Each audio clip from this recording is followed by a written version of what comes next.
Eagles. Eagles.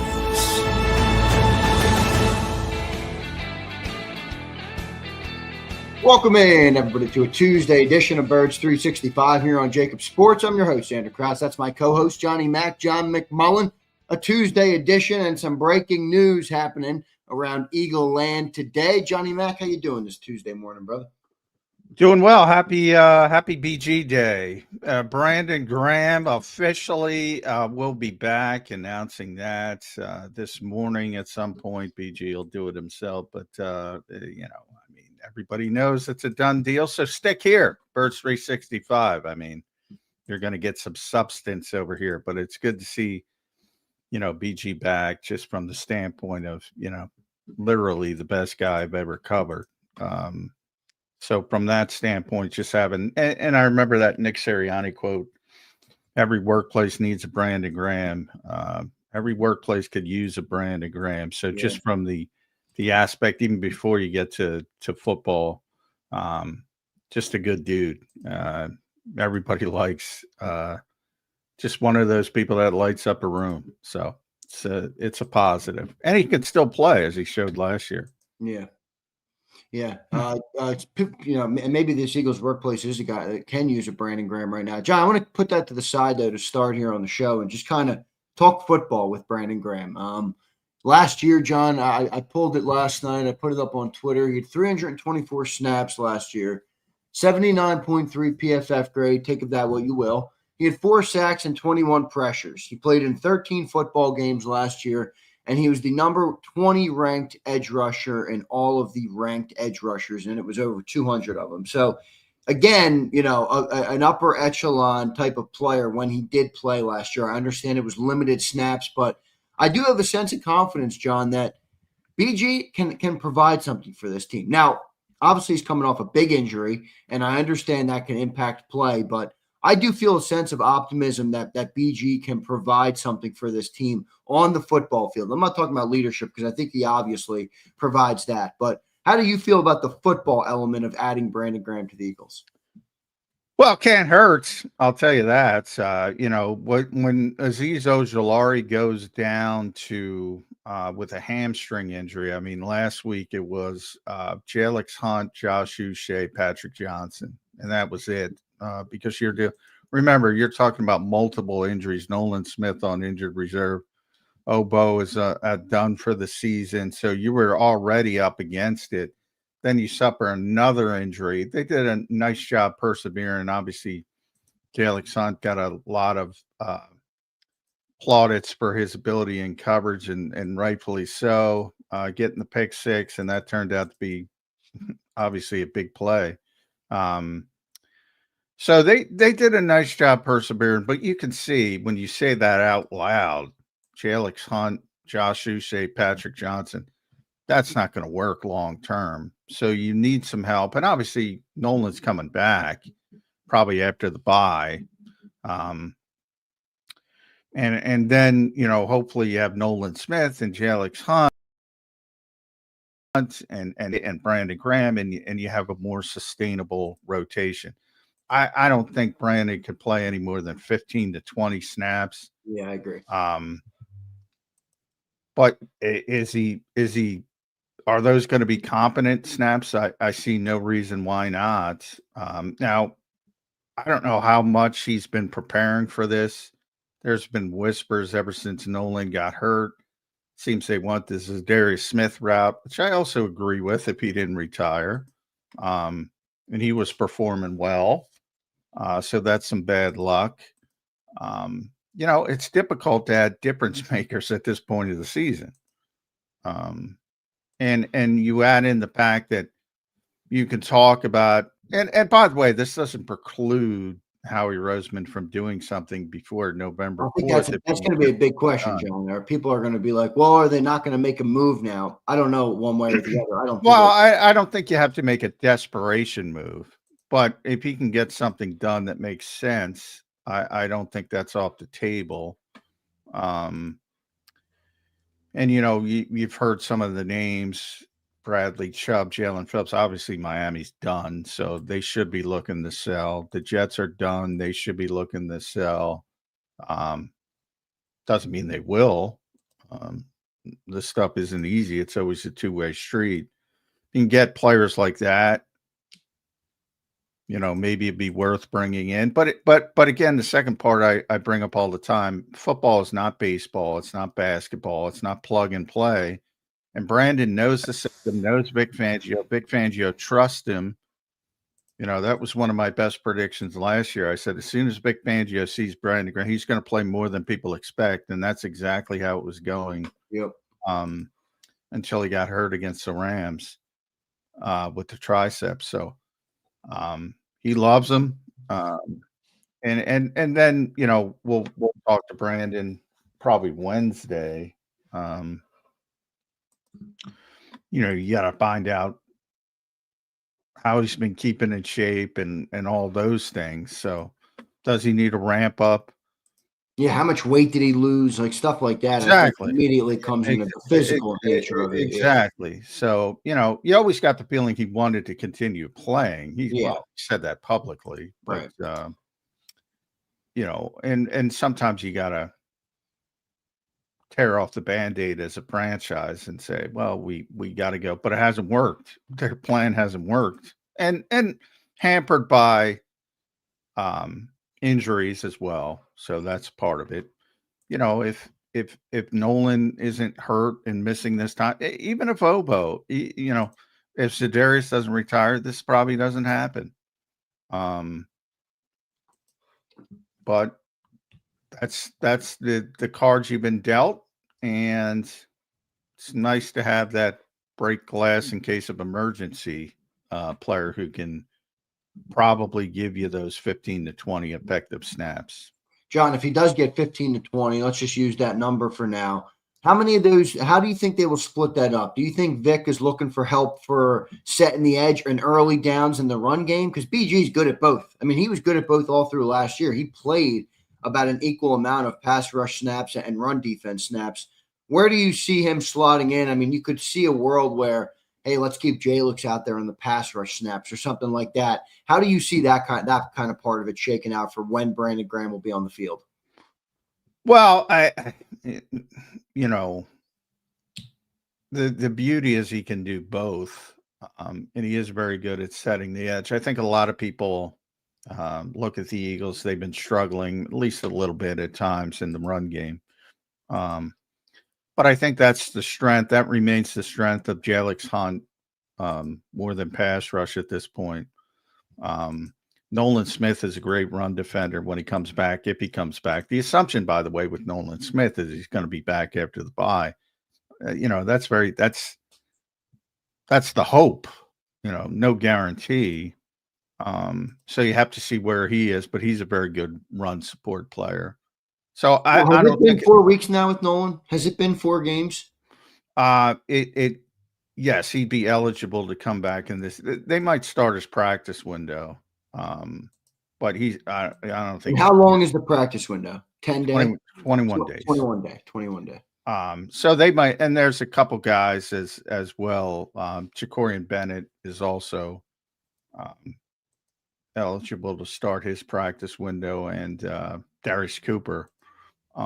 So all 3 of those guys, but doesn't mean they're coming back this week. And they might start 1, 2. They might start all 3 because they have that buffer to get them back at practice and get them ramped up. But the behind the scenes, the thought is to wait till after the bye with Nolan and hope that he's back at that point.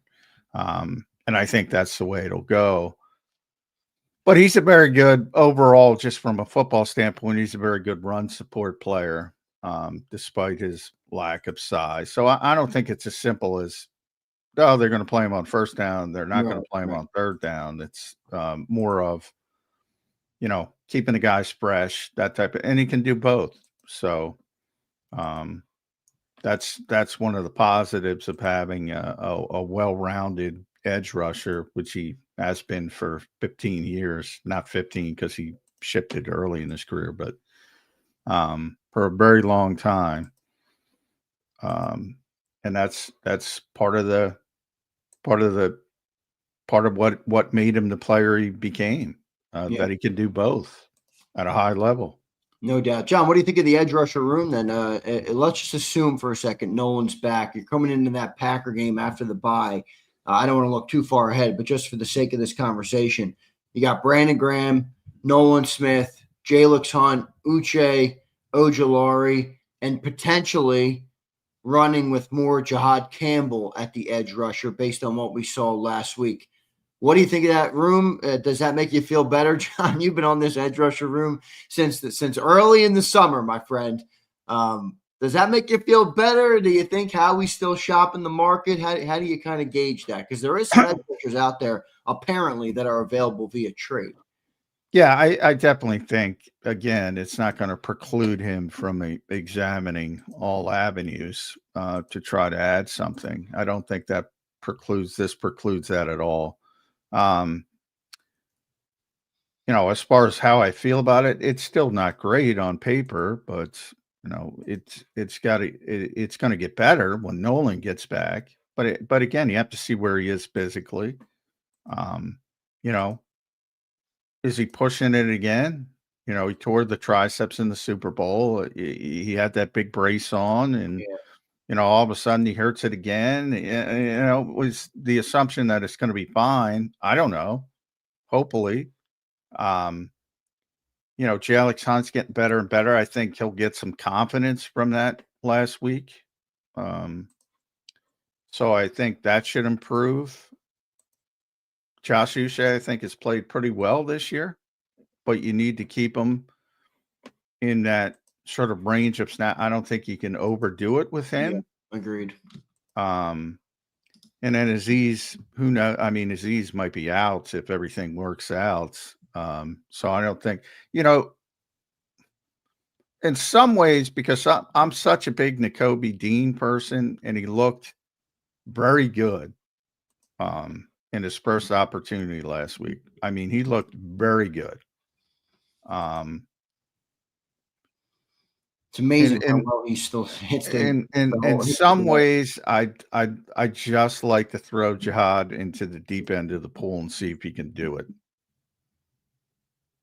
Because that's your upside. Right. Your upside is having those three on the field at the same time. Nakobe Dean, Zach Bond at linebacker, Jihad Campbell on the edge. That to me is your upside. This pretty much derails that. I mean, that's the other side of it. At least when Nolan gets back. Like where are the snaps? Right, for Campbell. For Campbell on the edge. They might do it, 5-10 times a game, but not meaningful. And Vic has said pretty consistently he's not ready for it, so that's probably where it stems from. But sometimes when you're that athletic and you're that gifted, and you throw people into the deep end of the pool and say, "Hey, we need you to go do it," they surprise you and they do it. But that to me would be the best way to go, and that'd be the way I'd go. But I'll also say I'll give Vic Fangio the benefit of the doubt. So if he doesn't think he's ready, he doesn't think he's ready.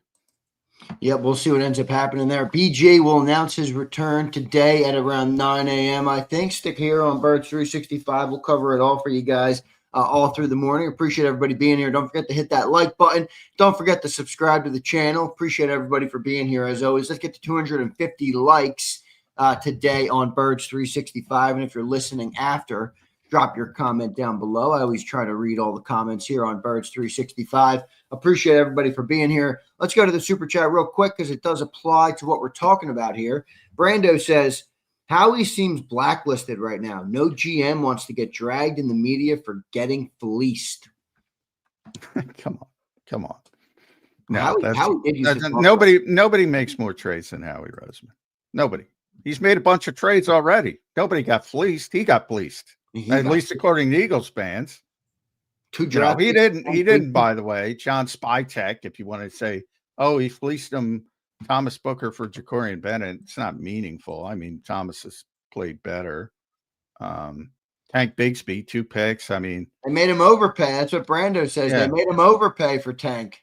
yeah, that's like Jeff Carson. People were making fun of the draft day GM, the Jacksonville GM, Jeff Carson, the new GM down in Jacksonville fleeced him. I don't think that's the case.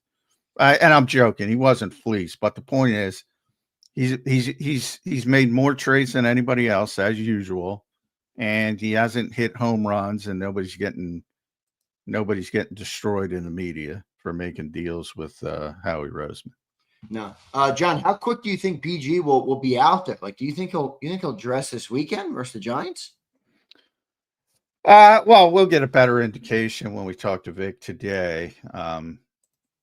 I got to believe, and again, Brandon, on Wednesday, a lot depends on, I don't know what he's been doing. I've seen him occasionally down there. I thought I'd see him more, to be honest. I saw him like 2 or 3 times during training camp.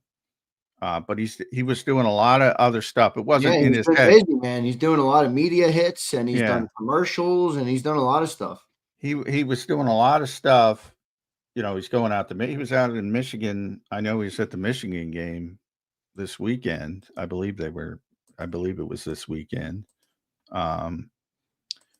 So I don't know when he started ramping up. So a lot of it, you have to talk with Vic and BG, but I think what the hope would be to get him out there quickly. And the hope would be to get him out there this week, because in theory, you're going to get Nolan back after the bye. So I would think if he's ready, if he's healthy, if we can give him, well, he's healthy, but if he's close to what he has been physically. But one thing I know about NFL players, even if you want to come back and you don't want to retire, and that was the case, I think, with Brandon, you don't stay ready at the optimal level. It's extremely hard to stay at the optimal level. It's a lot of work. Exactly. So that's to be determined, but I'm sure they'd like to have him out there this week. But we'll see. I mean, I don't know how close Brandon is to being ready, but I do know that Vic will not hesitate from the standpoint if he's got to ramp up with the system. And Vic has kind of made fun of the NFL's stupid rules on acclimation periods. Like, you need an acclimation period in training camp, but you don't need it in the regular season. You can walk off the street and play, just like Zadarius Smith.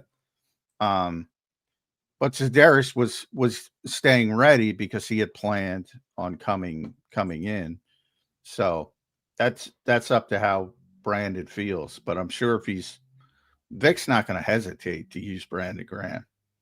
John, are you hearing any specific names out there that the Eagles might be interested in to trade for? Anybody specific? And then I'll ask you to follow up with just your kind of opinion of how somebody you think would be a good fit. I know you've talked a little bit about it in the past, but now with Brandon Graham here, curious to hear how that might change it.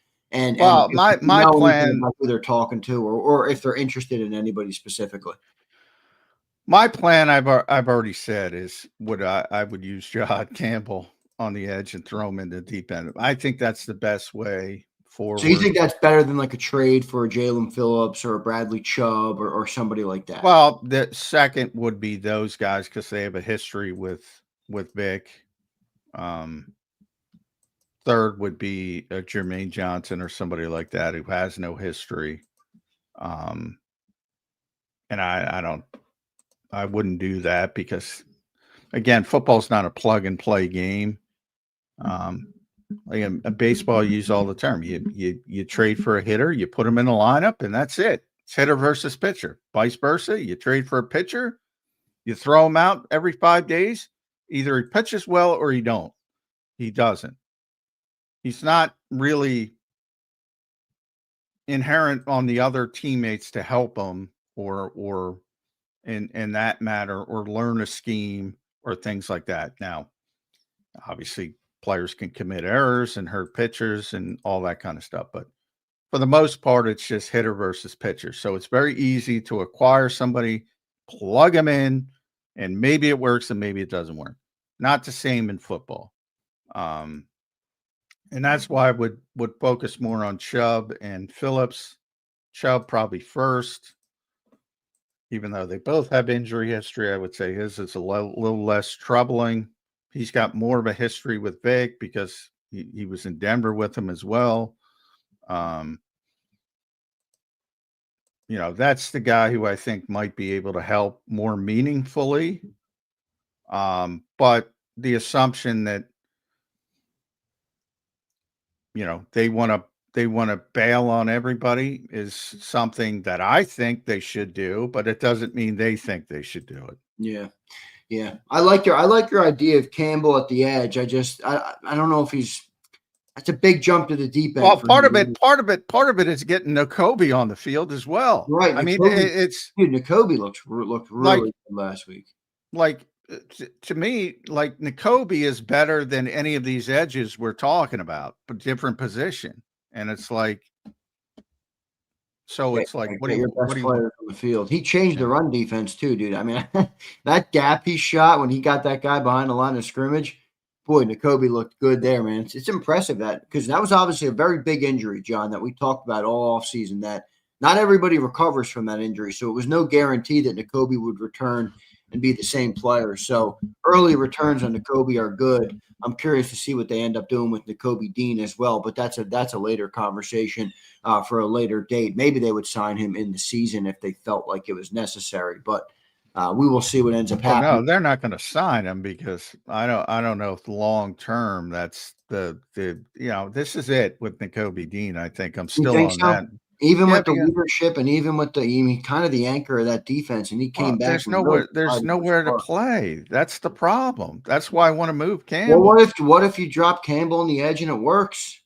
Well, that's what I want to do. Well, and if it works, then doesn't Dean become more valuable? Well, I think it's still problematic, but because of his injury history, you would need to get a team friendly deal. You're paying obviously a lot of money to Zach at that position. So if it's a lot of money, which again, that should be mitigated some way by the injuries.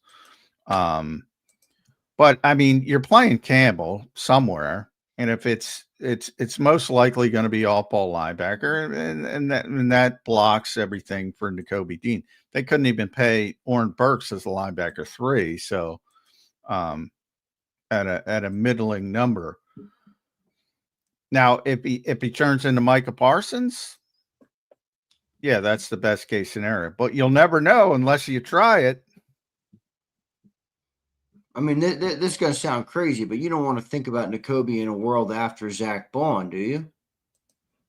That's too long-term thinking, isn't it? You're going to have Bond here at least the next 2 seasons. I mean, he's almost 30 is my point. So if you get to a world where, okay, after next season, I don't know. I'm just trying to speculate because I'm not. First of all, I would be more because, again, of the injury history. And Zach, didn't play much football in New Orleans. Yeah, it's true. So there's probably more on his odometer than people realize. And he doesn't have a history of injuries where Nakobe has a significant history and some serious injuries. Liz Frank, torn patellar, those are serious injuries. So I can't, it's not just age. It's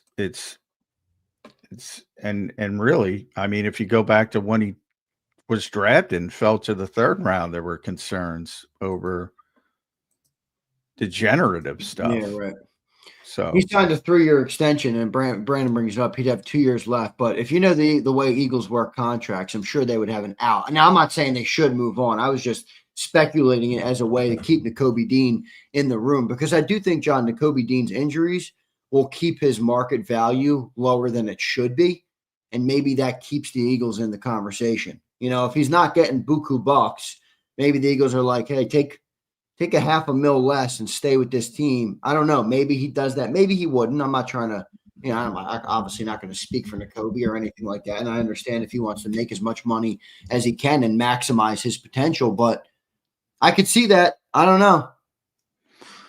Yeah, I just put it this way: the Eagles aren't paying 3 all-ball linebackers. Yeah, I know that. That's the truth. So if Jihad's not playing the edge, he's not going to be here. But they're not. I mean, Jihad's going to be on a rookie deal until Bond's off the books, probably, or at least mostly off the books. True, but as a first-round pick, it's still a little bit a premium, versus a mid-range pick like Smile Munden is on like a really cost-effective deal. First-round picks still get paid, and he was 31st, so it's not. Well, Smile Munden can't do what Jihad Campbell can do. But the bottom line is, if Nakobe's not a starter, he's not going to want to be here. And if he's not, that's part of it as well. He's not coming back. No, but before he came back, we were like, I don't see the world to get him on the field. Jihad's out there. Well, a couple things happened. Boom, Nakobe's back in that starting spot. Yeah, and that's why I would. Well, he's not. He didn't start at linebacker. How many reps? How many snaps did he get in that game? I think 30. I'd have to look. I think I saw. Yeah. So, I mean, and remember, that was affected because Aziz only played 4 snaps before he had to go out. So that impacted it as well. But yeah, I mean, that's why I would, and this even includes BG, who I love to death. And, my first response would be throw him in the deep end of the pool and see if he can do it. I've said that pretty consistently. And to be honest, he wasn't great in Minnesota, but I think it's preferable to go that direction. Campbell at edge, I'm talking about. It wasn't great, but at some point that the talent might take over. And he played 31 snaps, Nakobe, 45%. But just to the point of bringing up long-term plans and things like he's not going to come back as a third linebacker. Like he wants to be a starting linebacker. Which makes sense, but I don't know how good the market's going to be for him. I mean, he's got a lot of injuries, Well, the market might not be great, but he'll get a chance to play somewhere again. And if you get a chance, Oren Burke's got what, $5 million? He's gonna get. Yeah, he's gonna get. If you get a chance, you sign a 1-year prove-it deal, prove you're healthy, play well, and then bang, you're back in. He's only 24 years old, Nakobe, he's a young guy. It's just a better opportunity. But the one thing that could change that is if Jihad turns into Micah Parsons, and I'm not saying literally because he's not going to be that good, but if he turns into a legitimate edge rusher, then you have an opening. All right, Johnny Mac, let's turn the page a little bit here. I'm going to stay on the defensive side of the ball, and we'll keep it with the potential moves. Do you think there's anywhere else Howie could make a move? Cornerback 2, you think that move is done and dusted? Anywhere else you think Howie would be looking here at the trade deadline or nearing the trade deadline? When exactly is the trade deadline, John? If I'm not mistaken, I think it's 2 Tuesdays from now. November 4th. Yes, I think it's 2 Tuesdays from now. I think it's 2 weeks from now. Yeah, I mean, there's a possibility. I don't like cornerback is. Yeah, that's another. But if we're going down, like to me, the time is to pull the trigger on Cooper DeJean. That's what they should do, and by that I mean, and you saw it a little bit against Minnesota because Minnesota tried to keep them in base as much as possible. So you saw some more Cooper outside. He looked pretty good. Yeah, he got beat a couple times, but he's much better than Torrey Jackson and Kaylee Ringo. Got beat by who? Justin Jefferson? Well, exactly. Addison had a big game as well. Yeah. Thielen got him once, but that was in the slot. Yeah. But he's just he's just a good player. You saw the play. The play of the day for Cooper was stopping the Jefferson touchdown in the end zone. That's just phenomenal. He caught the ball and he played it exactly as it's taught. You play through the ball, you play through the arms.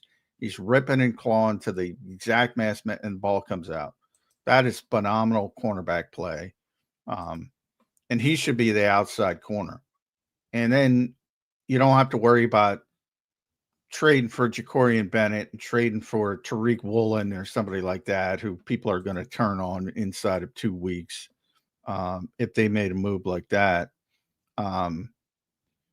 Just put him out there. And I think the whole problem in the rare times I'll disagree with Vic is that this is another one. Don't make it role specific. Make it matchup specific. And by that, I mean, he can do both. He can do both. Like if you're worried about a slot guy, if you're playing Dallas and CD Lamb's in the slot most of the time on high level, play him in the slot. And then if it's a more normal team that their best receivers are outside, play them outside. Right. Does that complicate anything else, though, on the defense? I mean, well, they're moving Quinion, so why can't you move Cooper? In the past, it has, because again, if one moves, everybody else has to move. And then the second part, right now, the math equation has been for Vic is Adoree Jackson or Keely Ringo better than Perry Nickerson or Mac McWilliams? And the answer is obvious. He thinks Adoree and or Keely are better than Perry or Mac. Change the equation, man. Make it matchup specific. Say, all right, this team, Puka, we're playing Puka Nacua. Cooper's got to play a lot in the slot. Right. We're playing Seattle. Smith and Jigba's out there. Yeah, he's got to play more outside. There's no world where they would just move Quinion and Coop each game to stay with the 2 best receivers, is there? You got a lot of. No. Well, but if you play him outside, you do that by definition, right? Most of the time. Again, there's some rare guys who move inside a lot. CD being the most notable, where you would have, if you're not going to move them back inside, then you'd have the big mismatch. I'm not saying do that. So, if you're playing the Cowboys, well, it's a tough matchup to begin with because you have Pickens and you have CD. But, whoever the third guy is, who's pretty good as well, whether it's going to be Turpin or Tolbert, that's where, and it would be Perry or Mac McWilliams or even Brandon Johnson. That's tough duty, as Jonathan Gannon would say. But so what? You're better overall. You're better overall if you do it that way. Or you can keep Cooper in the slot where he's shutting down these middling receivers on these bad teams. And then have Keely or Adoree looking like, or Tariq Woolen looking like bad players against mediocre receivers. Yeah. You're going to lose some in the run game, too, if you move Coop outside. He's great in there. Yeah, he is, but again, you're not moving him outside. It's not. He's playing both. Utilize his versatility. I'm not saying just put him outside. I'm saying make it matchup specific. Yeah, I think I like what you're saying. I don't know if they'll do that, but I like it. He can do both. Some guys don't want to do both. Micah Fitzpatrick being the most notable. They wanted to turn him. Other guys like Malcolm Jenkins, I talk about, you just saw one with Metellus. They embrace all the versatility. Embrace it. He embraces it. You embrace it. It's one of the rare times I don't agree with Vic. Embrace it. You got a chess piece. Move him around. Yeah. Will you ask Vic about that today? Sure. I'll ask him. Well, I'm not going to tell you what to ask. I just didn't know if that's what was on your mind to ask him. Everybody's going to hit him with the Brandon Graham. You know what I mean? He's It's like, going to get a lot of Brandon. yeah, that's what I mean. Well, there's going to be 1 million people there too because of Brandon, so it's not like you get 50 questions. Right. Normally, you can get a couple, on Vic, but that might not. But Vic's better because his answers are short and to the point. So you get a lot of questions, whereas you might get 5 questions at a Nick Sirianni press conference because he's running out the clock. Vic just answers and moves on, which is a good thing. Yeah, get more questions that way. All right, good stuff. We'll see what they end up doing there. Appreciate everybody for being here. Don't forget to hit that like button on the program today. Here, let's go to Step Show, who checks in. What's up, brother? Good morning, guys. Great work. John, with all the blame going around, how much is on Stout, a.k.a. O-line guru and run game coordinator? I never hear his name. I think it's fair to bring up at least. You never hear his name because I think everybody understands. Like, I mean, I heard like Lane and Jordan are playing at a high level. Tyler Steen is playing better than I thought he would. Cam and Landon are the 2 guys who haven't been playing as well. By the way, we got a "we'll see" on Cam Jurgens yesterday. Typical Eagles, but yeah, it's like Nick hasn't talked to the medical staff after. Well, he does it on purpose. He does it on purpose. I just hate being lied to. I'd rather you just say we're not going to give out any information until we have to. Thank you. I mean, it's like, whatever. Well, that's what he does. But There's an old quote. It's like, we know they're lying. They know they're lying. They know we know they're lying. And we know they know we know they are lying. And they still lie. That's what I feel like with the Eagles. There is a savviness to it either. He's not the first coach to specifically meet with the but I mean, if we asked him the question on Wednesday, he'll say the same. We'll see. So then it holds more weight. He does specifically wait until after he talks to us to talk to the medical staff so he can use that as a crutch. And that's smart, but whatever. It is what it is at this point. I don't even bother asking about injuries. It's because it's a waste of time. Yeah, it is.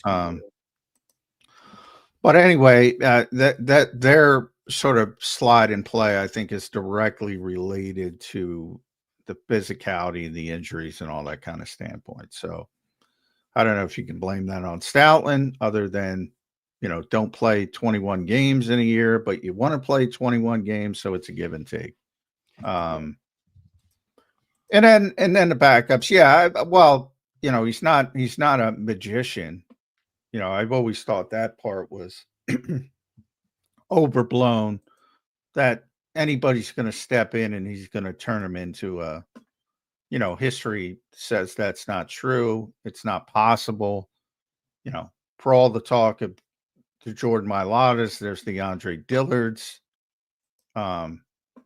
People saying, well, Kenyon Green, he'll figure out Kenyon Green. No, he won't, because there's nothing to figure out. Yeah, right. You still need great players. I mean, he's a great coach. Yeah. He's not a magician. Well, what about the run game, though, John? I mean, I was rewatching that game last night, and we're going to get into that a little bit. There's still a couple things I want to talk about there as we turn the page and get ready for the New York Giants coming up into Philly. I think it's Kelly Green week as well for the Eagles. So not that you care about that, John, but all the people do, I'm sure. What about the run game? I mean, they seem to keep running the same damn play into the same lineman who can't get any push right now. There was a couple outside runs last week. The 2 best runs they had with Saquon were behind Lane Johnson, or at least, he pulled. So what's the Tank Bigsby run? The Tank Bigsby run. Lane is obviously still playing great, and Mailata's still playing good football. Sometimes I don't understand why they run into the same middle interior offensive linemen who are not getting pushed right now. How much of that is on Jeff Stoutland as the run game coordinator, or is that more offensive coordinator? Well, I think it's more of Cam and Brett, and when Brett Toth is in there and Landon's not playing up to their typical level. Although Landon played better in Minnesota, so hopefully it's turning a little bit. They did a tremendous job in pass protection, by the way, the offensive line. Tremendous job. As far as the run game, I asked Nick about it. I mean, what's troubling about me is what's troubling to me is they went into that game with we have to get the run game going, and they didn't. They had a nice first drive, and that was it. And they didn't. So that's the kind of things I focus on because everybody's excited about the win, and rightfully so. But there's still issues, and that's number one on the list. They actually went in. So people talk a lot about the bye week, and they're great coming out of the bye week, and they're great coming out. Look at what they did in the mini bye week. What they did in the mini bye week is say we gotta hammer this team running the football, and it just turned a different way. So they deserve credit for shifting in game and taking advantage of what Minnesota was doing, getting all the deep shots down the field. But that wasn't the plan. The plan was, like last year, to go run them into the ground. And Saquon averaged under 3 yards a carry. Now, as far as the plays, I mean, for 4 years, it's been inside zone or outside zone. Nobody had a problem with it.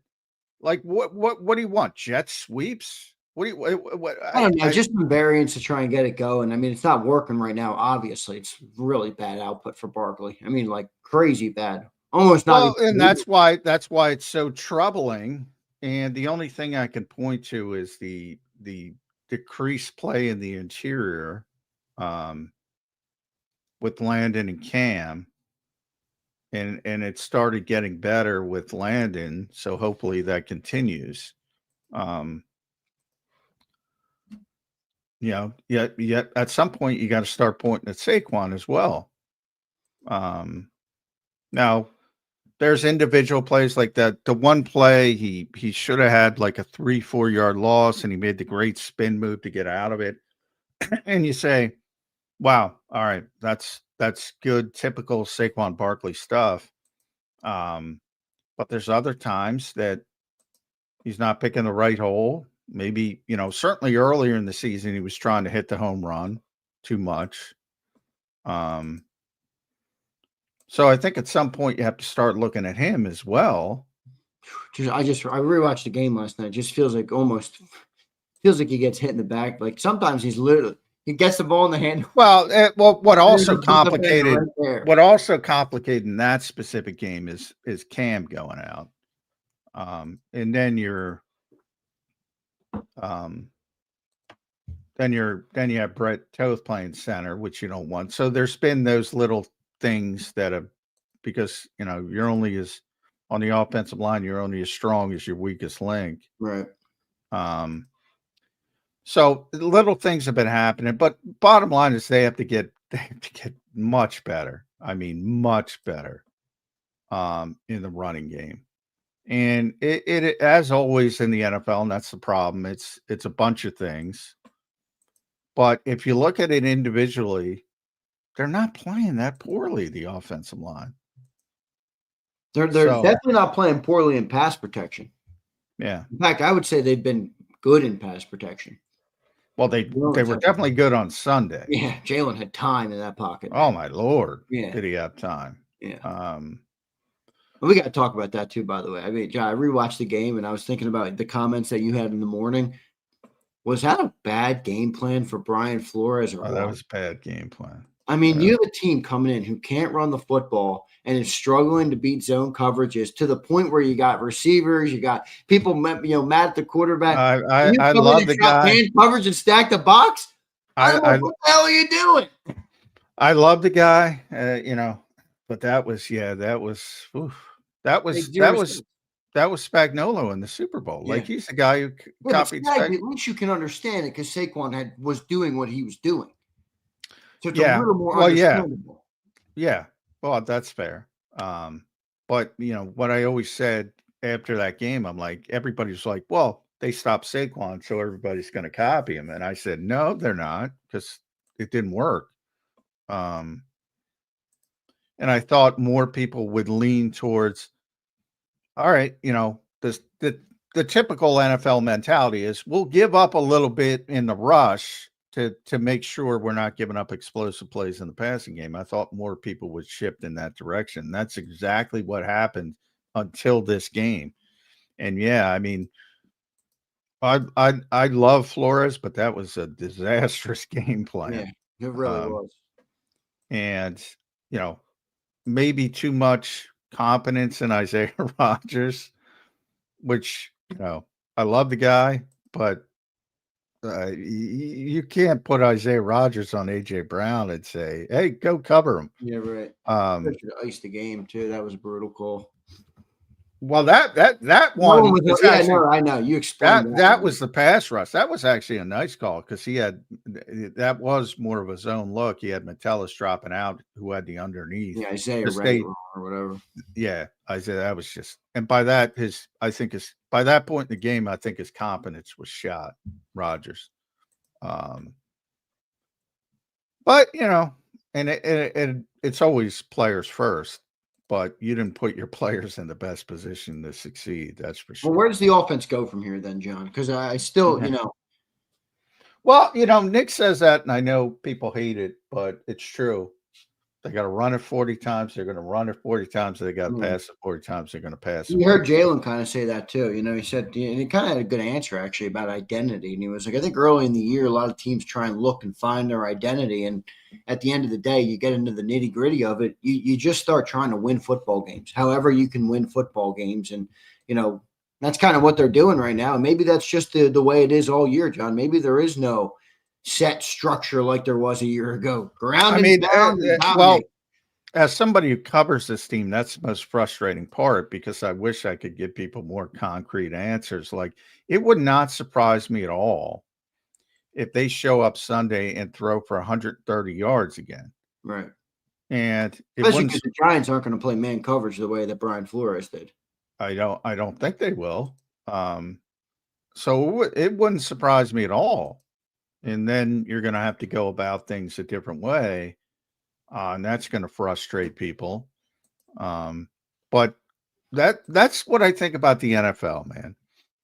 Like, way too many people just assume things carry over, and the next team on it.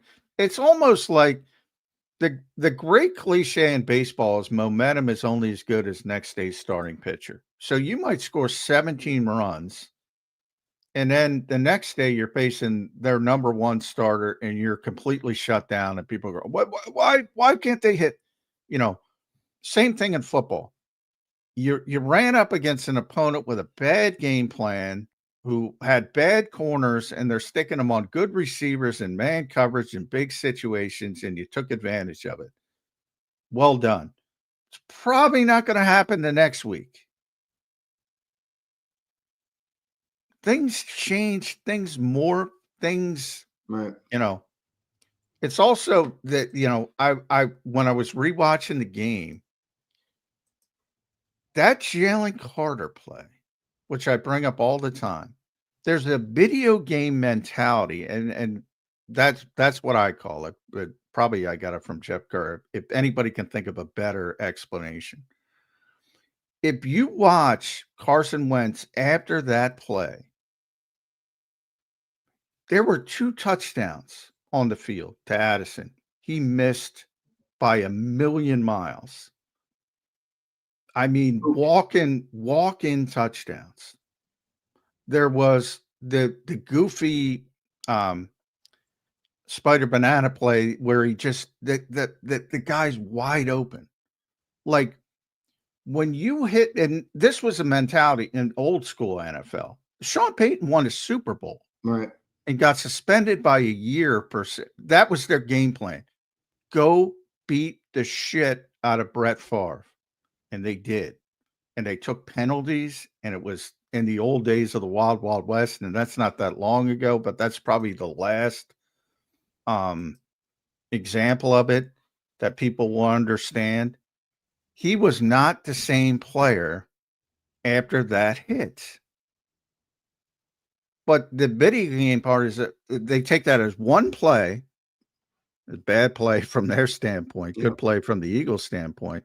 And they say, that's it. That play's over. Move on to the next play. Dude wasn't the same guy Right. after that play.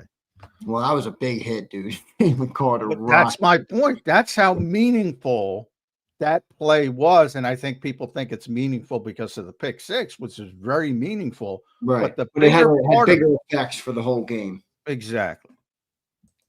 It's just one thing like that. And maybe he just had a shitty game. I can't say that for 100%, but I'm saying there were some throws that were easy throws, and he just completely missed them after that hit. So that was but I can't prove it, but he was not the same guy after that hit. I agree with you. I'll look for that again today. I did rewatch the game, and that was the one thing I saw was the Flores plan. I'm just like, damn, Brian Flores, man, this was a bad game plan. Now the Eagles deserve credit; they completely capitalized. Oh, it's phenomenal, deserve credit. They came in. That's but I get more what you were saying yesterday on the show for those who listened to our Monday edition, where you're like, all right, if you get cover two again, what is the passing game going to look like in that instance? Where yesterday you had, they were selling out to stop the run and dropping in man coverage. You get AJ Brown one-on-one and Isaiah Rodgers, you're going to take advantage of that. If you don't get that, what does it look like there? And by the way, the Eagles coaching staff, which people rarely want to give credit to, they deserve credit because they came in with a game plan built around, let's get the running game going. And they saw what was going on. They said, all right, let's toggle, let's switch. And they took advantage. They deserve credit for that as well. Yep, no doubt. Did you catch that game last night, John? To NFC, the early game. I stayed up for the late game. Believe it. I saw the early game. I saw part of the late game. A weird early game, man. But Jahmyr Gibbs, holy shit, that dude. Baker MVP Baker talk is over. Yeah, he had a really bad game. Yeah. And Detroit had no second. I mean, their entire secondary's out, and they look like a world beater. I mean, that was a bad offensive game for Tampa Bay. Really bad. Now they lost Mike Evans, looks like, they lost him again. They just got him back. They lost him again. I don't think I didn't think they were up with Detroit, Green Bay, Philadelphia before that game. I certainly don't think it after that game. I think those are the three the Rams too. I keep forgetting to throw the Rams in there. So to me, those are the top four teams. Not in order, so don't get upset. Detroit, Green Bay, Philadelphia, Rams. Those are the top four teams in the NFC to me. Who's right on the outside? Seahawks and Bucks? Not the Bucks. Really? So you're not buying that Bucks team at all? No, I wasn't buying them at all before. I'm not buying them. I think people are enamored by Baker because of the way he plays, but there's too much inconsistency. From that standpoint, I love Sam Darnold, as people know. Now, that's part of everybody's got their internal biases of what they want. Like, I want the trains to run on schedule. That's what I want in my quarterback. So the Eagles don't have that. No, I want that style of quarterback. Like, if I had a team, if I was an owner, I want that style of quarterback because I think it makes it easier. But you have to build up everything around it. They have a pretty good running game. The offensive line's better. I don't think it's good enough. Smith and Jigba, everybody's like Smith and Jigba. A lot of it's Sam freaking Darnold getting them the football. That's how you take off. That's what Sam didn't play great last night.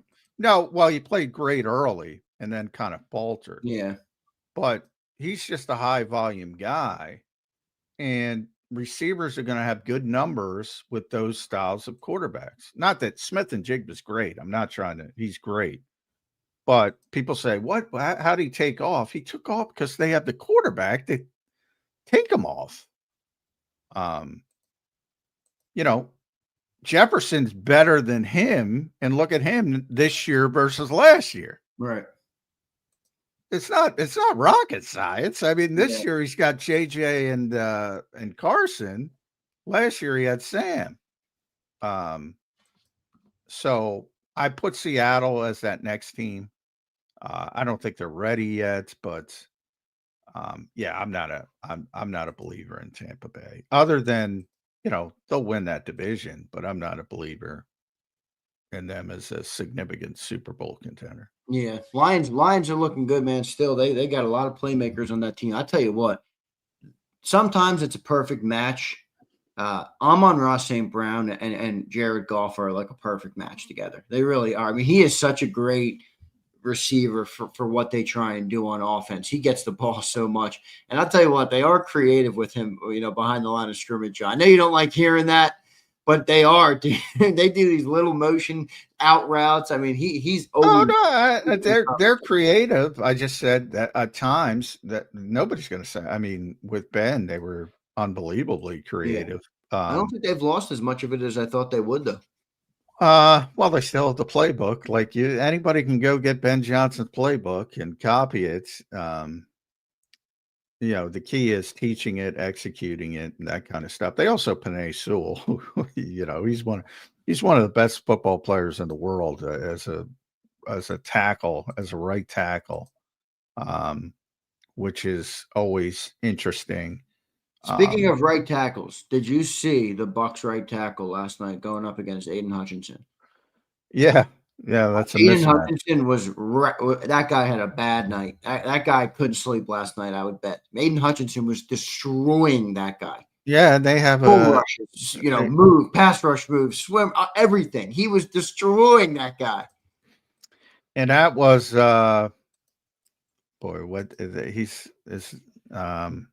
Gedeke is their normal he's out. tackle. Yeah. He's out.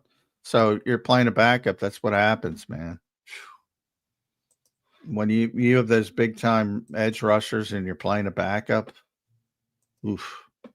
things can get ugly. Yeah, no doubt about it, Johnny Mac. Good stuff. Charlie Heck, I believe it was. Yeah, that's what it was. Yep, he was just getting absolutely throttled last night. So, yeah. And remember, they're not. Brian Branch and who's their other safety? Their other safety, Kirby Joseph. Thank you. They have tremendous safeties, and they're just banged up again, like they were last year. People are tired of me. They're the best team to me.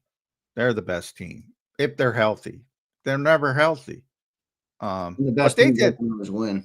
They did amazing things with. I mean, can you imagine if the Eagles don't have their top 4 players in the secondary? What it would look like? It would not look good. Boy, it would not look good. I mean, and by the way, I'm not picking on the Eagles. That's most teams.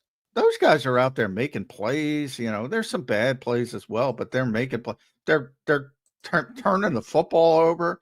The one catch on Otten, the one interception, that was unbelievable. Just tore the football away from. These are guys who shouldn't even be playing. And they're going to get Branch back, and they're going to get Joseph back, and Terrion Arnold's been a disappointment, but he's better than the guys that are out there. DJ Reed's a good player. They're a good team. Yep, no doubt. Johnny Mac, now official. Brandon Graham is back. The Eagles have put shocker. What a shocker. We talked about it in the open. For those just checking in, we appreciate everybody for being here. Out of retirement he comes. We've agreed to terms with defensive end Brandon Graham. Bring on season 16. He's one of my all-time favorite Eagles. I'm optimistic BG can still provide something for this football team. I am. Well, I definitely think he's better than what they had. And I love the guy. If you ask me who was my favorite player to cover ever, it's Brandon Graham. So, which is a big comment. I mean, you've been covering the game for a while, John. So by no means is this anything but they made a decision after the season. They went down this route for reasons that, you can't build around a 37-year-old guy and all that kind of stuff. It's just the tough aspect of the business part of football. Yeah, I would have went in a different direction, but I do think he can help the team. because for the direction they're going in. And, I'd go in a different direction. I already said I'd play Campbell. I'd throw him in the deep end of the pool, see what happens.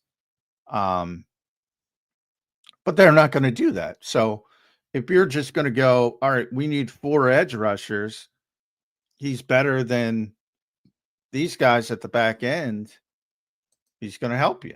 So whose snaps do you think lessen here, Campbell's or Dean's? Because Campbell will be back at off ball. Oh, Dean. Yeah, definitely Dean. Campbell's playing. Dean looks so good, man. I know it was a smaller sample size. Campbell's look good too. I know, but dude, Campbell didn't do in the run game what Dean did. I haven't seen Campbell shoot a gap like Dean did last week. Well, no, I mean, different styles of players.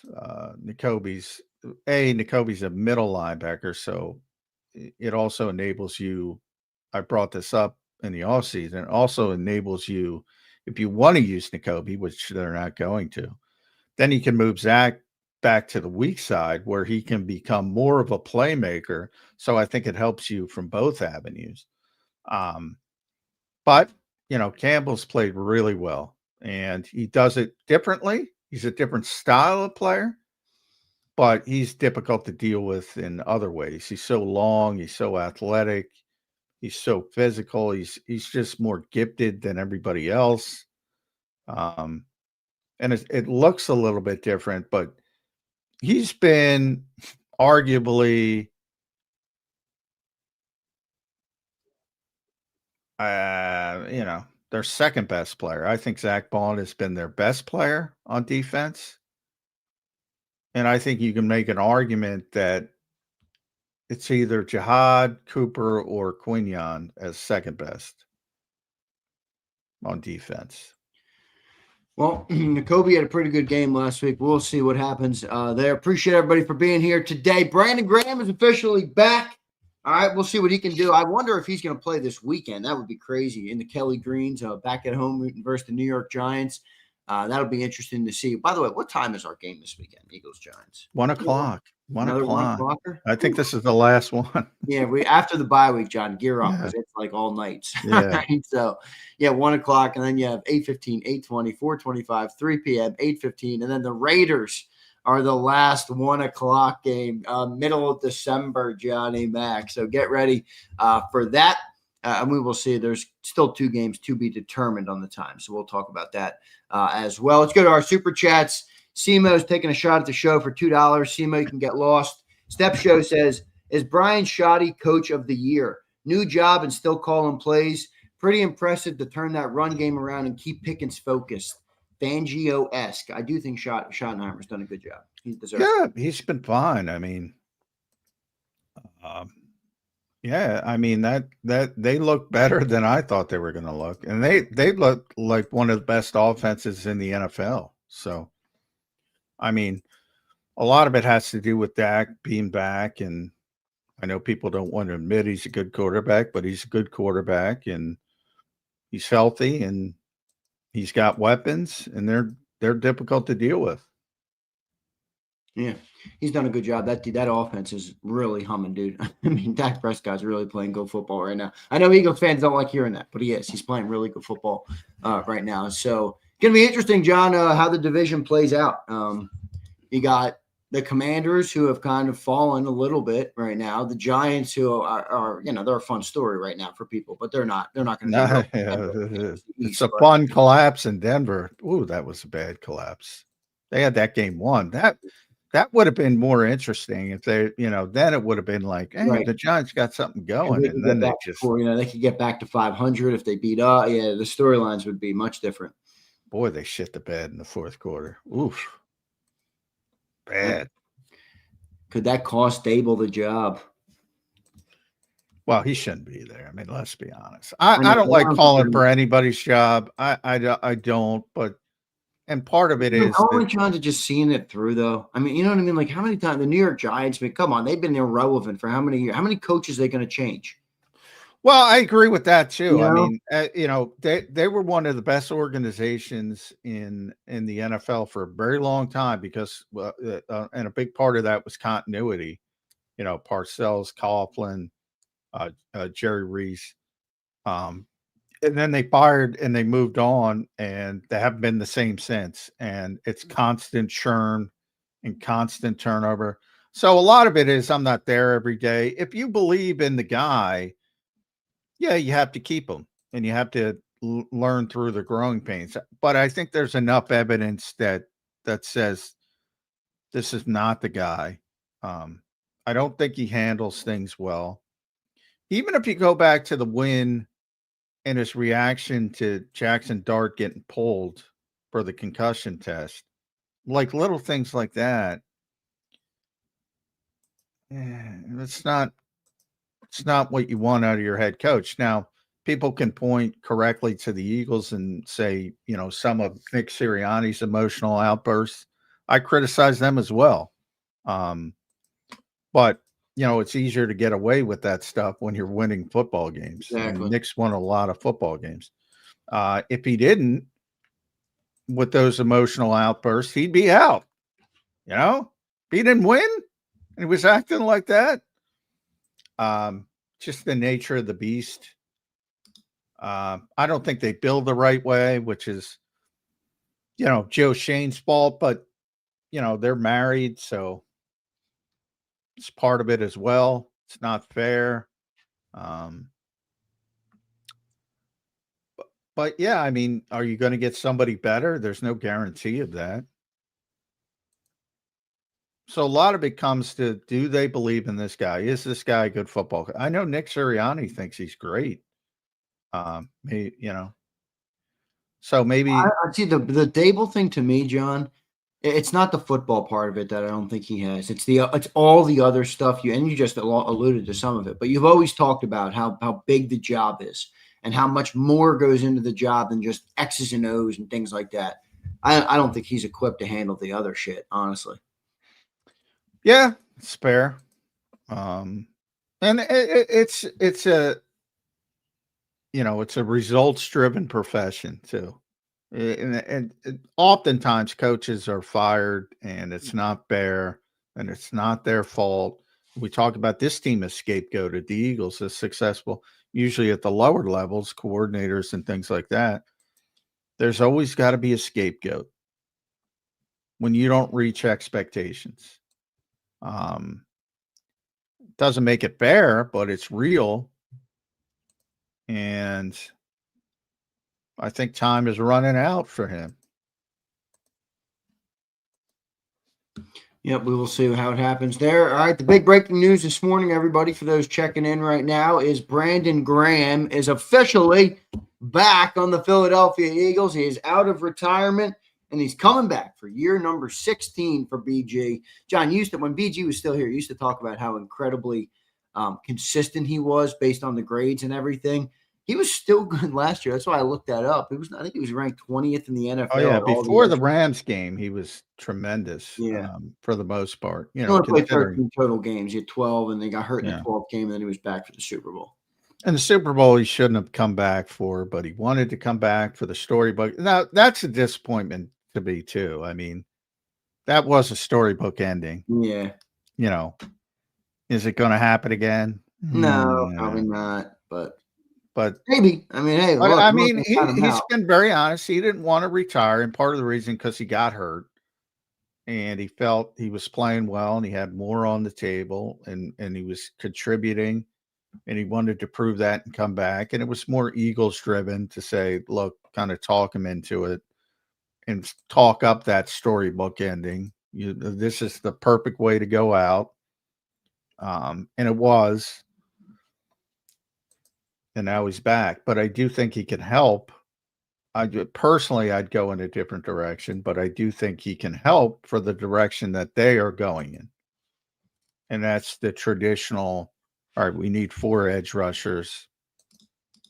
And I think whether he's 3 or 4, I think he's better than what they have right now at 3 or 4. Yeah. A lot of Eagles fans, John, still calling for Howie to make another move at edge. I understand it's a thin group, but we just talked about the playing time and Nakobe and Jod Campbell and the way that breaks up.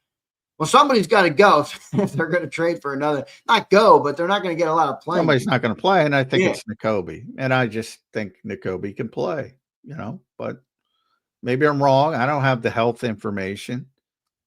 Maybe I'm making too much out of one sort of shooting the gap play.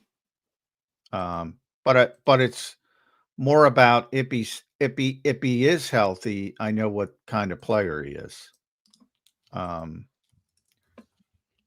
Nakobe Dean, and I think he's not going to play. Bottom line, play much.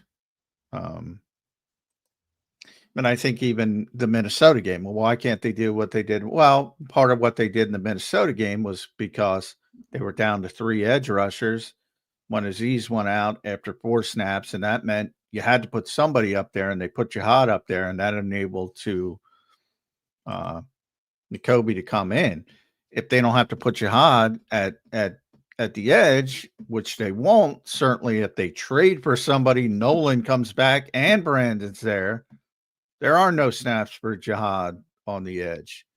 And that means there are no snaps for Nakobe Dean at all-ball linebacker. Yep, we'll see what they end up doing here. Let's go to Graham Pumper checks in. So with Jeff Kerr's report, did Za'Darius retire because BG wanted his locker back? Jeff tweeted out 2 minutes ago. My understanding was Brandon Graham wanted to return even with Za'Darius Smith on the roster. He said on BG Unblocked, his agent contacted Howie Roseman early in the season. We'll talk to BG Wednesday, but he's expected to be available on Sunday versus the Giants. So maybe he will be out there ready to go versus the Giants this weekend. Yeah, I think if he's ready to go, I think Vic is going to play him. No, I don't think it had anything to do with the lock. No, me neither. I don't know what the fuck Pumper's talking about here. Yeah. Yeah, I mean, BG has been honest that he would have preferred to have come back. I believe that's out there. Yeah, he said it basically. He said it on Jason Kelsey's show. He said it on a bunch of spots where you always feel like you got something left. He's been very honest about that. Yeah, and I do think he has something left. Honestly, I know he's older. I mean, he's 37 now, right, BG? Yeah, that's old, but I still think BG's got some left in the tank. I'm optimistic he can provide a spark for this team. For those just checking in, last year BG played 324 snaps in 13 total games. That includes a Super Bowl. He had 4 sacks, 21 pressures. If you listen to Birds 365, Johnny Mack likes pressures. 79.3 PFF defensive grade. He was ranked 20th in the NFL and over 200 edge rushers ranked. So good year last year for BG in the limited snaps that he did play. And I know he's coming off the big injury, but I think BG can still provide a spark for this team, even if a small sample size or a small spark at that. So BG is officially back. One of my all-time favorite Eagles, Johnny Mack, is Brandon Graham. All-time good guy. Well, if you're an Eagles fan and you don't like Brandon Graham, why are you an Eagles fan? Yeah. Yeah. So, I mean, as a person, just off the charts. Talk about juice and energy and all that kind of stuff. I mean, he's the guy. Don't be the thermostats, and that's what Brandon Graham is. He sets the mood, and that's why Nick said what he said about the workplace. Every workplace can use a Brandon Graham. So the off-the-field stuff as well is a big part of it. And again, you have that leadership, which, I think is overrated at times, but it's never a bad thing. And especially with some of the issues that you've seen with some of the younger players, namely Jalen Carter. Now you got to steady your hands instead of saying who's the leader up front. Jordan Davis, Now you got BG. Yeah, right. Good leadership back in the locker room, no doubt about it. Let's take a quick commercial break. We got Chris Franklin from NJ.com coming up here in a couple minutes on Birds 365. Don't forget to hit that like button. 250 likes is the goal today. So if you're in here and you enjoy the program, hit that like button to keep helping us grow. So we appreciate all of you guys. We'll be right back in 3 minutes here on Birds 365. Ignite your nights with free live entertainment daily, only at Live Casino and Hotel Philadelphia's Center Bar. 7 days a week, enjoy some of the region's top party bands, performers, and DJs as they take the stage in the heart of the casino action. Great cocktails, live music, and lively moments. It's all happening at Center Bar at Live Casino and Hotel Philadelphia. Visit livecasinophilly.com for more details and the complete list of upcoming events. Must be 21 or older. Gambling problem? Call 1-800-GAMBLER. This is Eric. When he got injured in a car accident, he called Morgan & Morgan. He not only gets a lawyer, he gets trial lawyers like Sam and Jessica who are in it to win it. He gets his own investigators with briefcases, leather ones. And if you ever have questions, our customer service folks keep things rolling. Injured? We're your army. Morgan & Morgan, America's largest injury law firm. Welcome to the Jet Setters and the High Rollers, to the Shot Takers and the Tastemakers. Welcome to the Viewfinders, the Thrill Seekers, and the Night Owls. Welcome to everything you could possibly want on one 5-mile island. Welcome to the Wildwoods. Book your stay today. In our hometown, we all look out for each other. We go the extra mile to lend a helping hand. We step up to keep our communities going strong. And at Independence Blue Cross, we're here to keep you going strong. We've been deeply rooted in our communities for more than 85 years. And that connection to members has earned us our spot as the #1 health insurer in the region.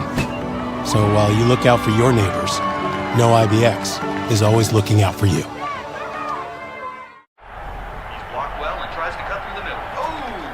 Your gut says Miami is going to win, and you should take the over.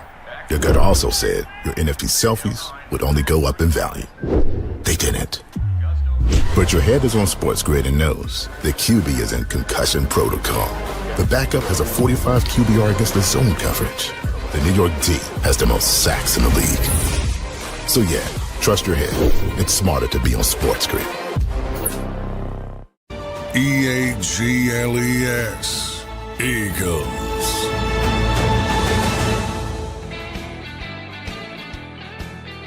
Welcome back in, everybody, to a Tuesday edition of Birds 365. It's a breaking news day edition as Brandon Graham has officially made his return to the Philadelphia Eagles for the 16th season. 16, baby. 16. John, not many can say that. It's one thing to play in the NFL. It's one thing to play 5 years in the NFL. It's another thing to play 10 years in the NFL. It's another thing to play 16 with the same team. I know. In the free agency era. 16 with the Philadelphia Eagles. John, real quick, we got Chris Franklin in the green room. He's going to join us in a second here. The Eagles had a roster spot, I believe, correct? So they don't need any change. Yeah, so they had a roster spot. So Brandon Graham, no changes on the roster outside of adding Brandon Graham. So big stuff there. And a fan favorite and one of the greatest Eagles of all time, really, if we're being honest, has returned to the Philadelphia Eagles. We will see what kind of spark, if any, he can give to this defensive line. I believe he can. He had 4 sacks and 21 pressures last year and 324 snaps. Let's go to our main man, Chris Franklin, set to join us here on Birds 365. John, it looks like we're getting my favorite version of Chris, which is Outdoor Chris, who joins us right here on the show. You can follow him at C. Franklin News. Pretty chilly this morning, man. Chris. Got the Under Armour on. I see. Yeah, it's nice out there. Nice and crisp. Kind of enjoy these days while I can. I feel bad I haven't done it more earlier this season, but I'm feeling like, you know what? It's almost November. I gotta do this out a couple of times. Got to do it. Got to get it out of the way before it gets. I think tomorrow it's going to be chilly for the foreseeable future. So maybe it'll start feeling like football weather. Feels like gets later and later each year. You know what reminds you of football though? Certainly in Philadelphia, Chris Franklin, Brandon Graham. The over under when reporters are let in today that we hear locker room closed on like locker rooms closed or Wednesday. Locker room closed are going to be about under a half minute. Yeah, I'm going to think hearing that laugh that's going on right there. and just all of a sudden how many people were going to BG. Yeah, he's a. I'll be honest, I was a little shocked. I'm still a little shocked that he's coming back, even after you hear all the reports about how he talked and everything else. But yeah, it's pretty cool. Pretty cool. Yeah, I mean, it's just a tremendous guy. Everything about him is just, speaks Philadelphia Eagles football. Most games played, longest, tenure to do it in the free agency era, 16 consecutive seasons with the same team. A leader, Nick Sirianni, I always remember that quote, every workplace needs a Brandon Graham. Sets the temperature, all that kind of stuff. Energy guy, juice guy. And I'm going to be negative Nelly here. Oh, Chris, I got to get Nakobe Dean on the field. The only way I get Nakobe Dean on the field is to get Jahad Campbell on the edge. And if you're bringing in Brandon Graham, and they're still talking about trading people with November 4th and bringing in an edge rusher, they're not thinking about that. I don't know, man. I don't know. I think it's a ramp up with Nakobe, especially coming back. So I think you may see a little bit. And I love what Vic did and using some of those blitz pressures. Like I've always like seeing that three, even though it's not a three odd 3-3-5, whatever. To me, it's in my mind because I think of John Campbell as an off the ball guy. Seeing that 3-5 and the looks and the stunts you get, there's more to come with that. And I think it's more of a okay. Let's see what Nakobe has. We see a little bit more and more.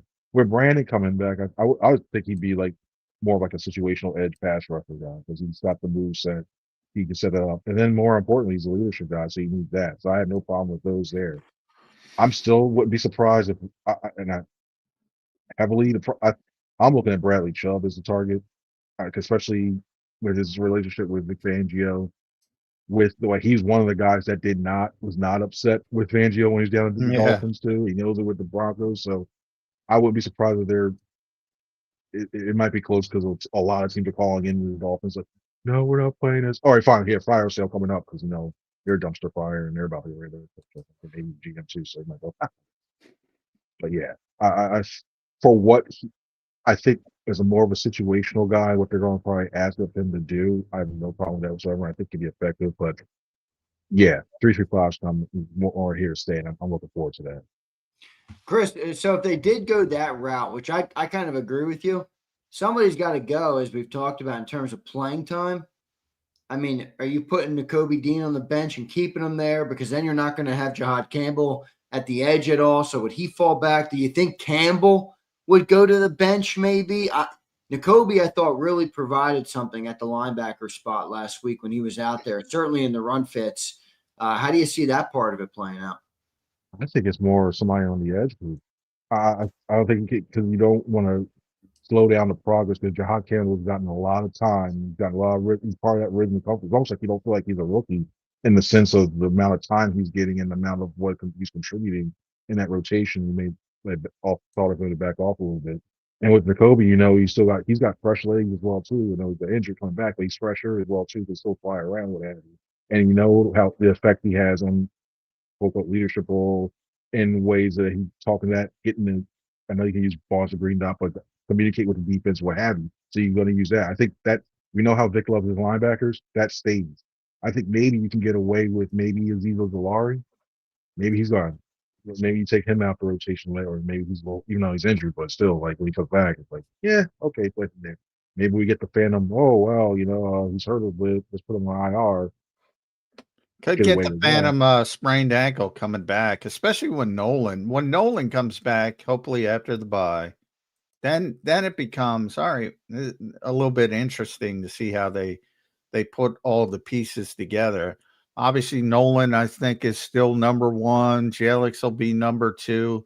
And then it'll be interesting to see where Brandon Graham fits in. I think Uche's played well.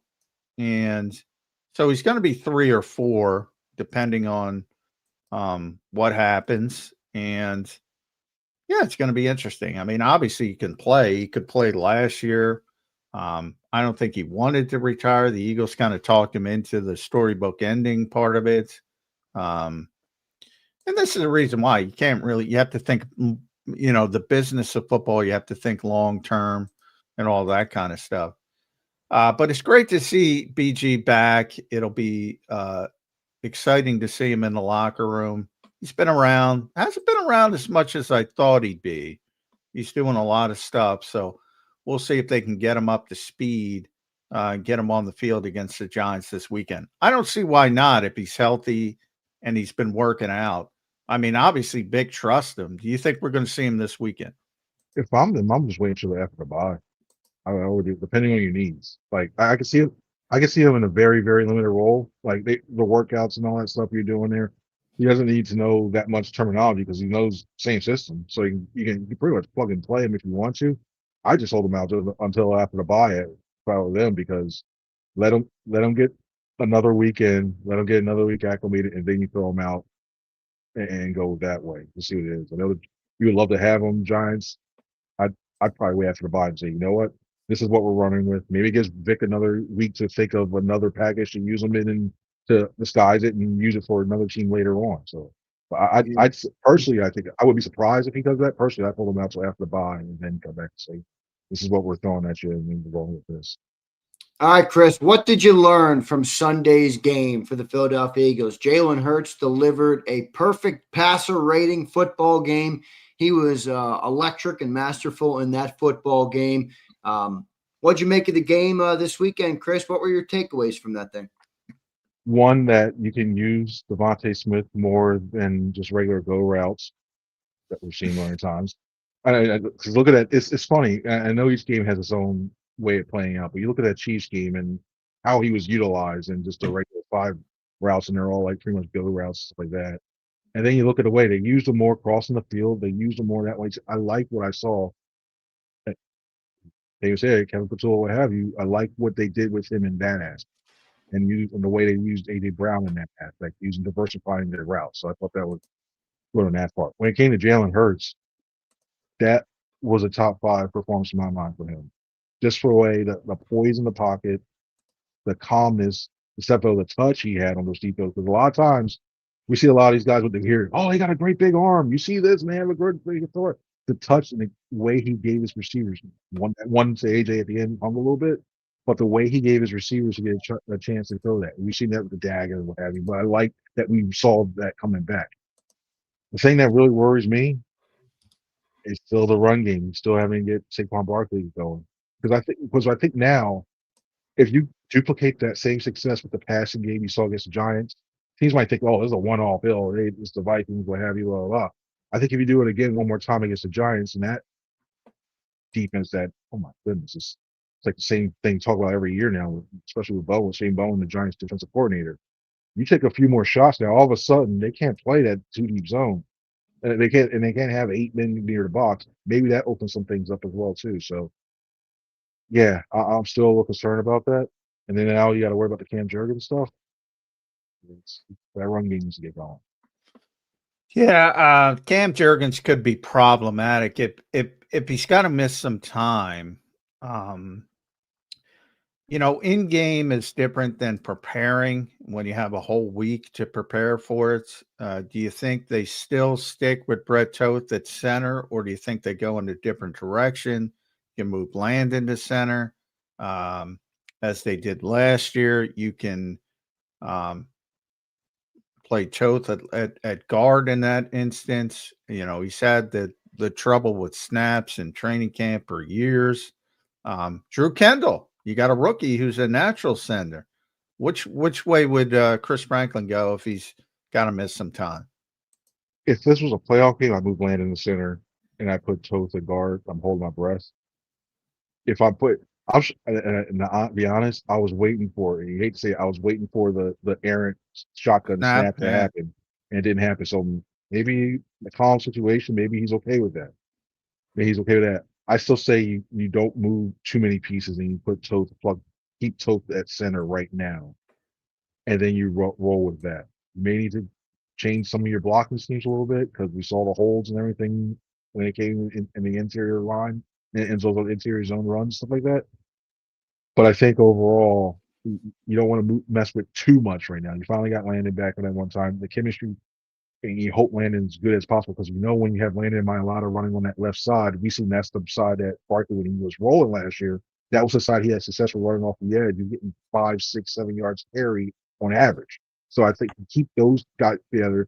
Steen and Johnson have their own chemistry they're trying to build that way too. Keep those guys going, and then you hope to go. So, hey, do what you best you can. I know you got Dexter Lawrence, and we'll do the best you can to help you double them in the pass run and in the passing game and stuff like that. But don't want to change too much stuff out right now.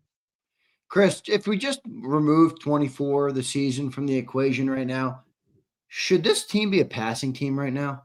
I mean, they can't run, Chris.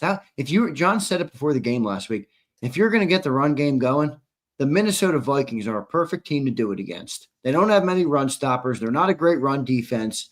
They couldn't get the run game going. Again, should we become a passing team this year? And I'll add, just let me add, that was the game plan, Chris. They came in, wanted to run the football, and They toggled it because they couldn't run the football, which they deserve credit for. But the plan, and don't listen to me, listen to the players, run the football, and they couldn't run the football against a bad run support team. Sorry, Zander, but I just wanted to add that. I think, by the way defenses are playing them right now, if they're putting 8, that should automatically be okay. I'm going to throw the ball. You put 8, 9 in a box, I'm going to use the 2 wide receivers that are extreme, one of the best pairings in the league, and B, you're paying them a lot of money too, so you're investing, knowing that they're the best players at the position in the league. I'm using those guys and I'm attacking them to soften up to set up the run. It's almost last year was the run set the pass. This year is going to have to be the pass to set up the run. Because until you get those teams to actually respect it and go, wow, okay, maybe we need to put an extra safety back there because we're getting burnt. Wow, maybe we just need to stop playing so much zone because they're starting to figure this out and they're starting to pick it apart. Now you start to go, okay, well, they start to play man. I think that plays a lot better off because I think they better RP. People believe the RPO a little bit more. They believe the zone read a little bit more. And I think that opens up so much. So they really need that passing game to start taking over and starting exploiting those defenses. And then I think we start seeing Barkley really starting to take off. But until you show it consistently, I don't think everybody's going to respect it in that factor. They say they're still going to be a running. So last year it was run to pass. This year it's the opposite. It might be pass to run for this offense. To start out early on, I think until those defenses start to respect that passing game a little more, I think that's where we'll start to see that. And then once you have that going, then I think some of the fears of what this offense can be can alleviate because I think they really, really, really start going and make it unpredictable. Because now you're looking at like 1st and 10. All right, maybe we could do that. And that's not to say you can't still run the ball, like put the fear of God of running the ball and seal them, because if you get the effective, at least even maybe set up a draw. You start the draws a little bit more effective because everybody thinks you're going to pass the first down more and more. All of a sudden, Barkley was like 4 or 5, and the fact that we're saying Barkley gets 4 or 5 on first down, it's like, wow, that's a good thing. That's very telling. All right, I'm gonna play Shane Bowen. I don't know Shane from Adam, but I'll tell you what I'm gonna do this week if I'm the New York Giants defensive coordinator. You mentioned him. I got Dexter Lawrence going against probably Brett Toth at center. I'm gonna look at Sexy Dexy and say, hey, it's your game, it's your day, and I'm gonna play the safeties in the parking lot. And I'm going to say run the football against Dexter Lawrence, and I'm playing cover 2 all night long if I'm the New York Giants. What's your move, Chris, if you're Kevin Patullo? If I'm Patullo, I'm using, and I'm probably going to do this on the first drive. I'd set him up with a trap because he's going to be amped up going, oh, if Toth is playing, I got Toth, I'm going to set him up. You set up, you get one good, it doesn't have to be effective. You get one block off the side. He doesn't see it from either a tackle, trap, or landing, put it up. Oh, maybe I should look after this. And then it settles down. Maybe it's almost like, okay, maybe I got to look out the side of my eye after that. And then maybe you slow him down a little bit. Then from there, you start thinking out for that maybe second, third, fourth, whatever play in that first drive. Then I think you go play action and test them deep. And you hope you hit it. Because that way, I think it really, really alleviates because I think I'll make it a pass every day. It's the first 15 plays. I'm probably making about 10 passes, 5 runs, which is weird to say because we want this in division games. The Giants The Giants secondary also still is not that great.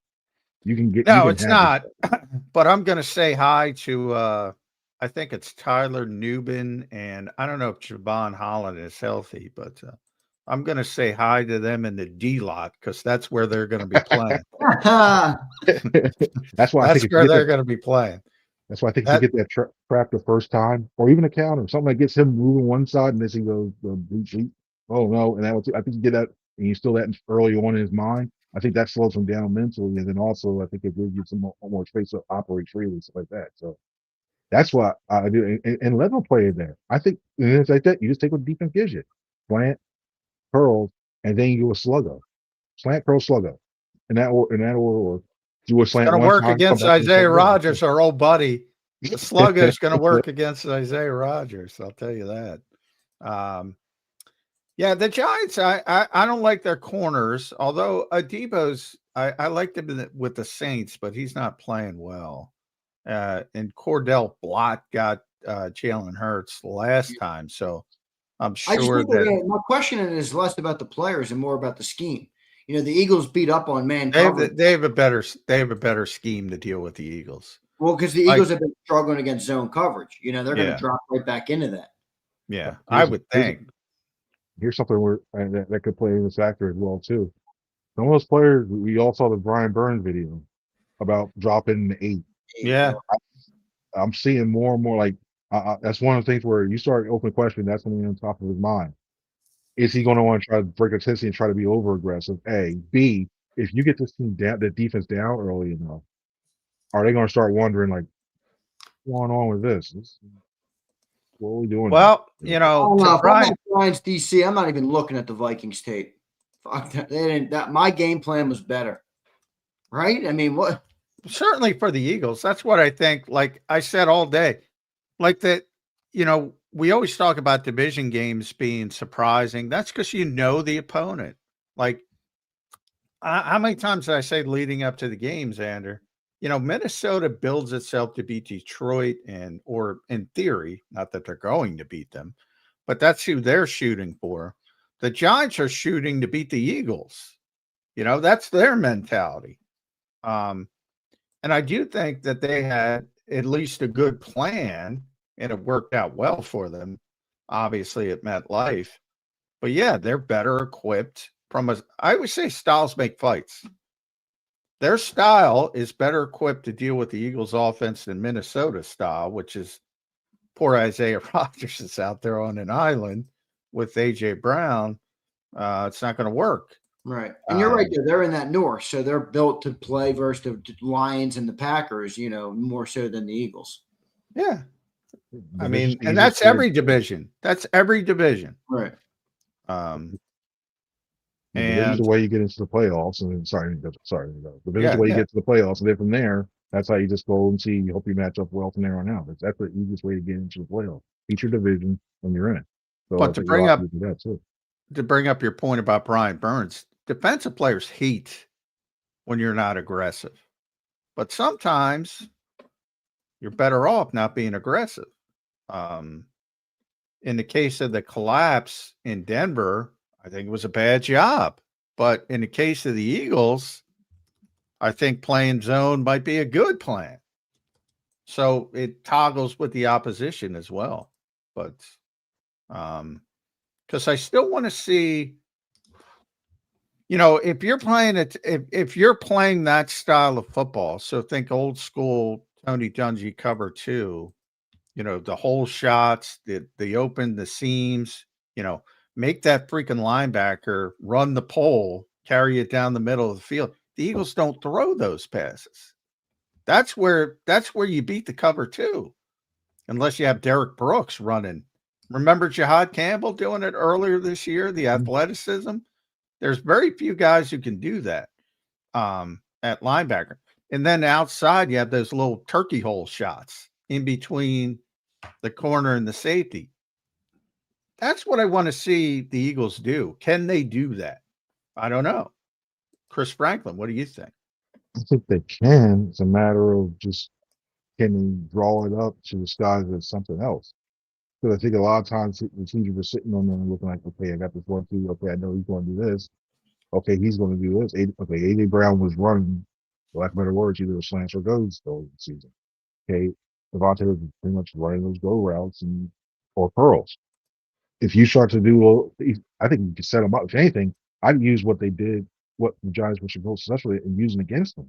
If they thought them seeing them go sitting and doing the curl, sitting and doing that one too, go do pump and goes because they get aggressive. They're pretty young there back there too. It's just a simple Dobo. If you think you're pretty aggressive, let them go ahead.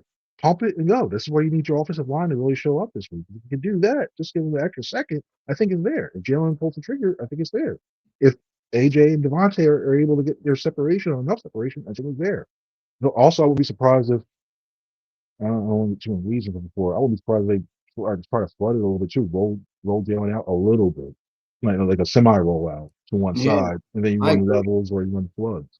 So that way you're getting away from Dexter Lawrence. And then also maybe you have Dallas Goedert running a deep cross, maybe a 20-yard cross. Maybe you have the slot guy, whoever, it could be John Dotz, whatever, running about like 10 and out. And then you have your dump off guy that you sit. And then you can set so much stuff out. You can set up the smash route. There's so much stuff you can do off that, but it's a matter of them being creative enough and being willing to be aggressive enough to try to attack it and use the Giants' aggressiveness to try to stop it against them as well, too. Because they're looking, especially after that loss, they're looking to watch that route. They know they're pretty feel confident, like, oh, we need to see my 17 before. We can play with them. Oh, I know. I've seen it before. You go up, and then after you set those stuff up, they can go deep behind after all that other stuff. Chris, how do you evaluate Jalen Hurts so far this year? 7 games down. I say this, if before the Vikings game, I probably gave it a B minus. This time after that game, I'd probably say B, solid B, because that.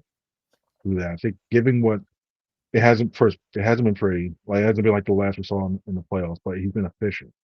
He's been able to, like, you look at the completions percentage, you look at the decision making for the most part in terms of not turning the ball over. I like that. I wish he was throwing the ball and trying to throw some of those routes to the receivers earlier on. It's like it's almost like we saw with McNabb when he didn't want to throw the interception, but he held it on too much, which is nice because you don't want to turn the ball over, but sometimes you have the routes that are actually there. The guys are breaking away late, a second later, and by that time, you're rolling out, you're scrambling, and it's going from there. But I think overall, when you look at all the other factors and everything else, I think it's been a B right now, solid B. Yeah, Jalen's so interesting, man. I have a really difficult time because, some of the awful statistical games I thought he played well, starting with Dallas. Like, I thought he played a phenomenal game against the Cowboys, and you read the box score and you say, well, that's not that great.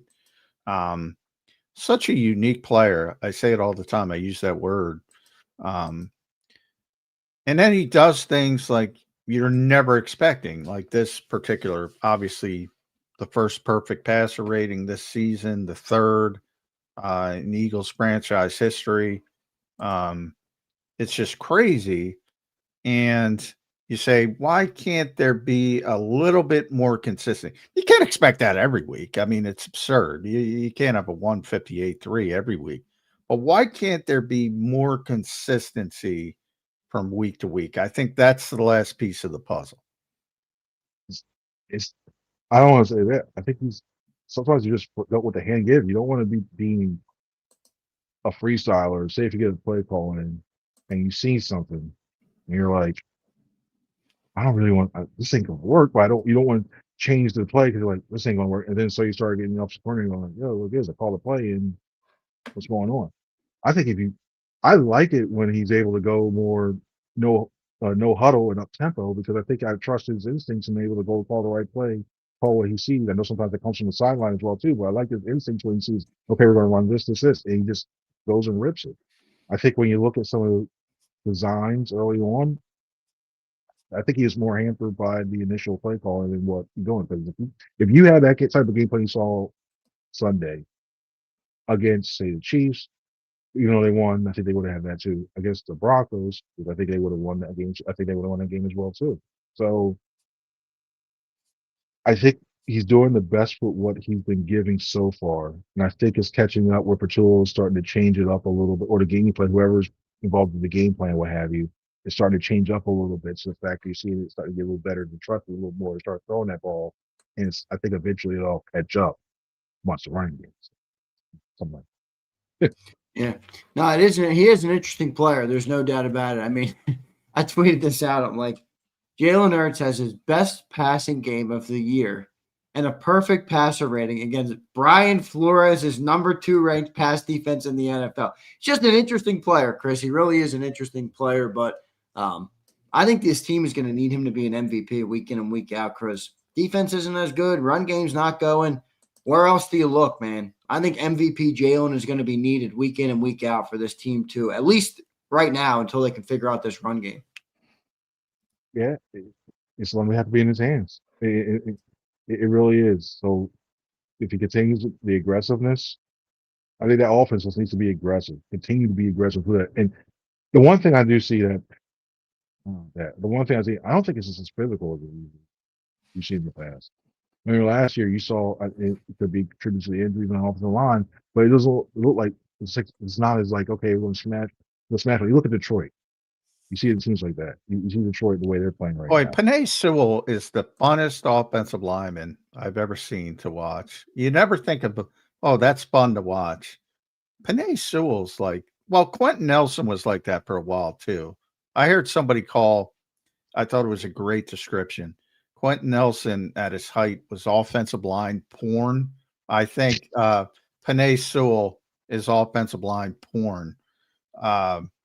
He does amazing things, Penei Sewell. I don't imagine that being like, oh my goodness, watch that land block. Whoa. Yeah. It's pretty impressive. It really is. But yeah.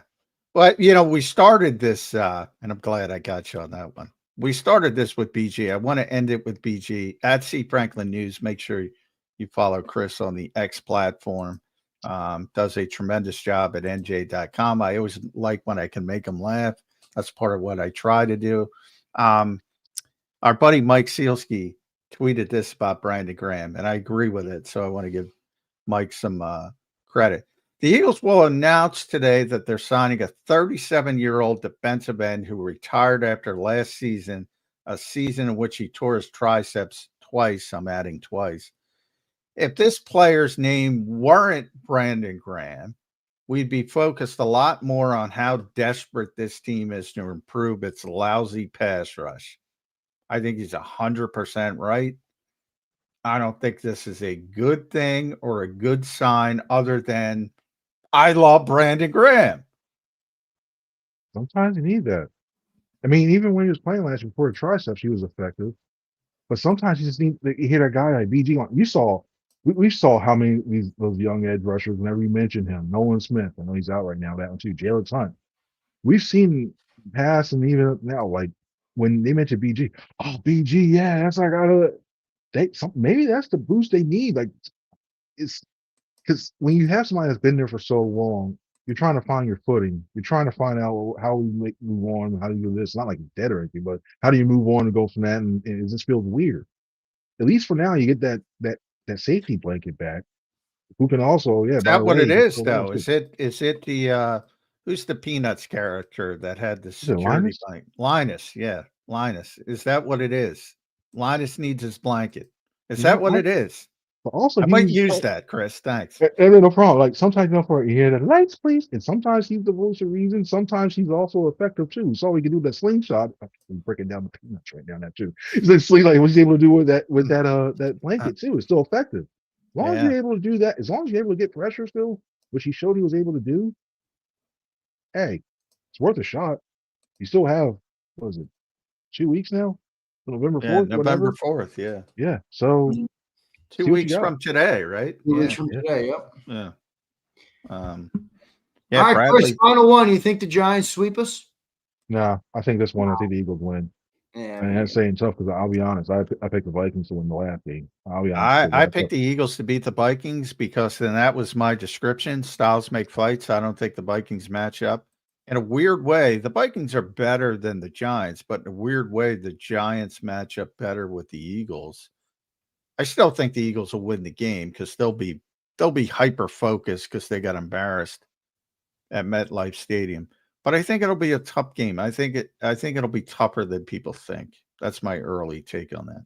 I had basically I'm a big environments guy, stadium guys, what have you. The Eagles always seem to have issues in Minnesota, no matter what team it is. So that's why I picked like, oh, okay, yeah.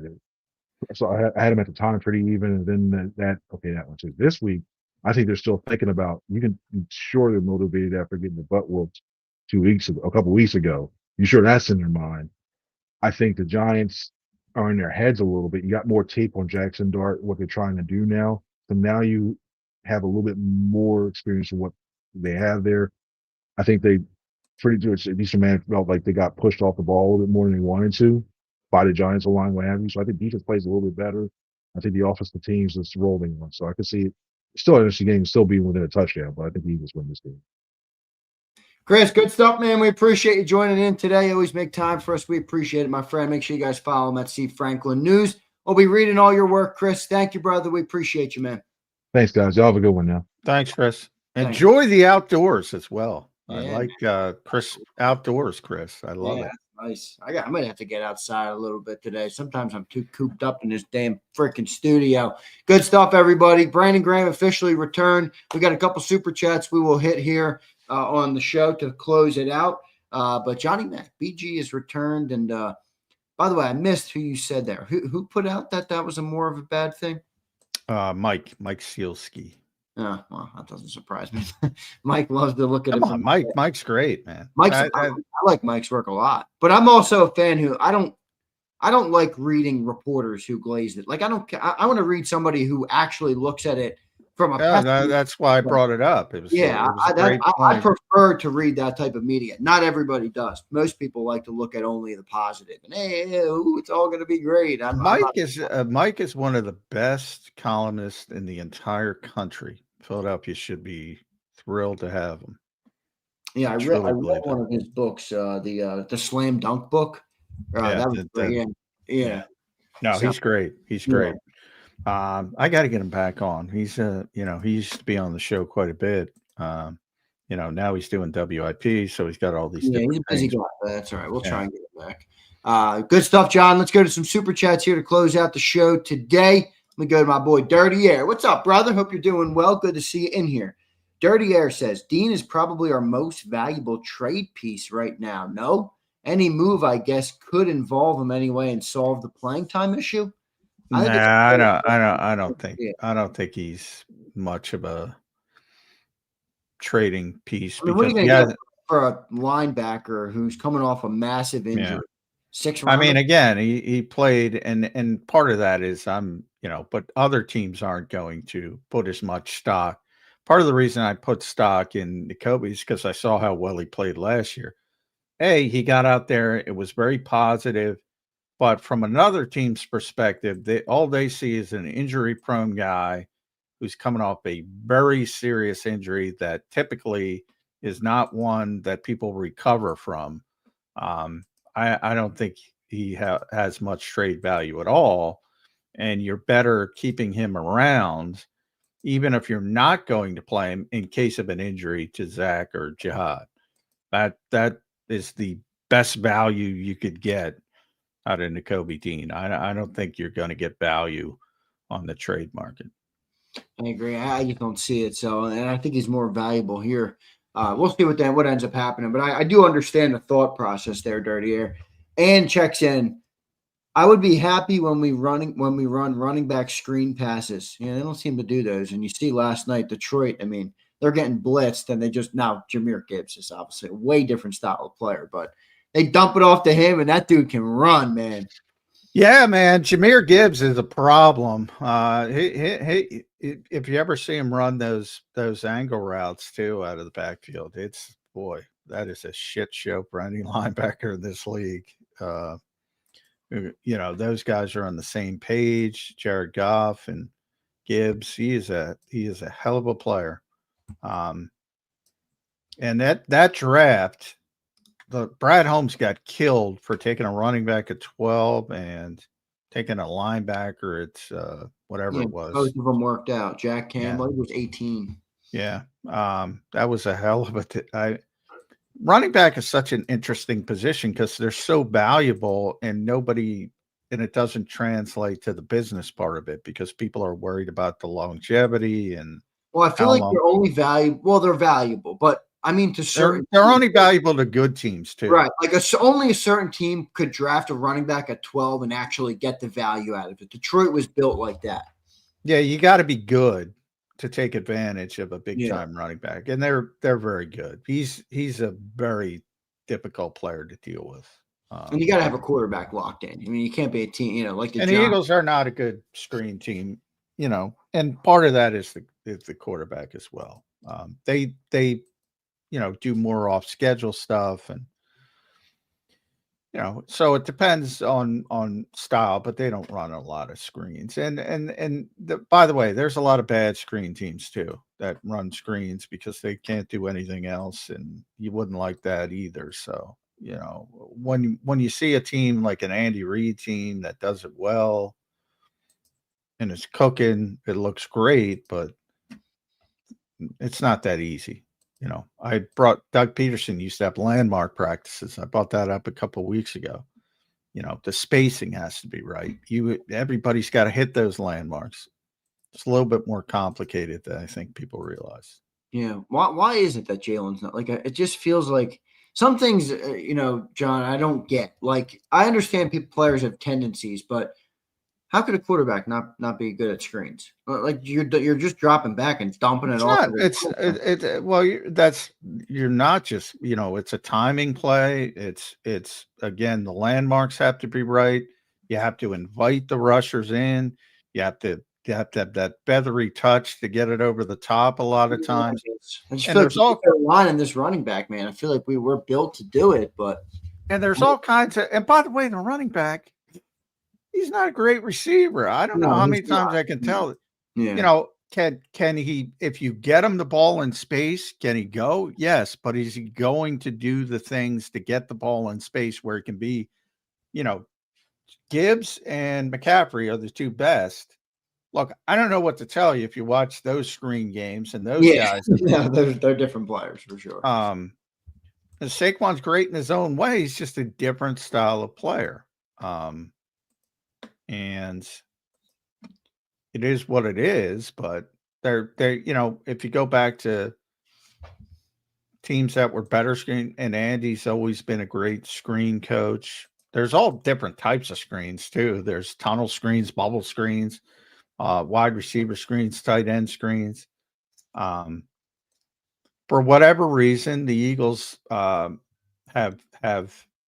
shied away from it, and because it hasn't been effective for them. No doubt. And thanks for the super chat. Let's keep going here. Two more, and then John will get you out of here. Jason A-Team says, was at the Flyers game last night. What a great game. I think Flyers won 5-2 in that game. I bought a slice of pizza, 4 tall boy beers, and chicken fingers, and it came out to $150. Did you have to get a second mortgage? Yeah, for all that. Note to self, never do that again. Vladar is really good. Yeah, that's that goalie. He's not here for the long term, I don't think, 18, but he is a solid player. That's crazy. 4 beers, pizza, and tenders for you and you and your lady, and it's 150 beans. That's right. That boy, I don't care what political party you're a fan of. If anybody can promise me that they can stop price gouging, like in sports realm, you just heard about it. Also, if you look at hotel prices, like, why are you allowed to do it? Look at airports. Like, why are you allowed? You have people trapped in an airport.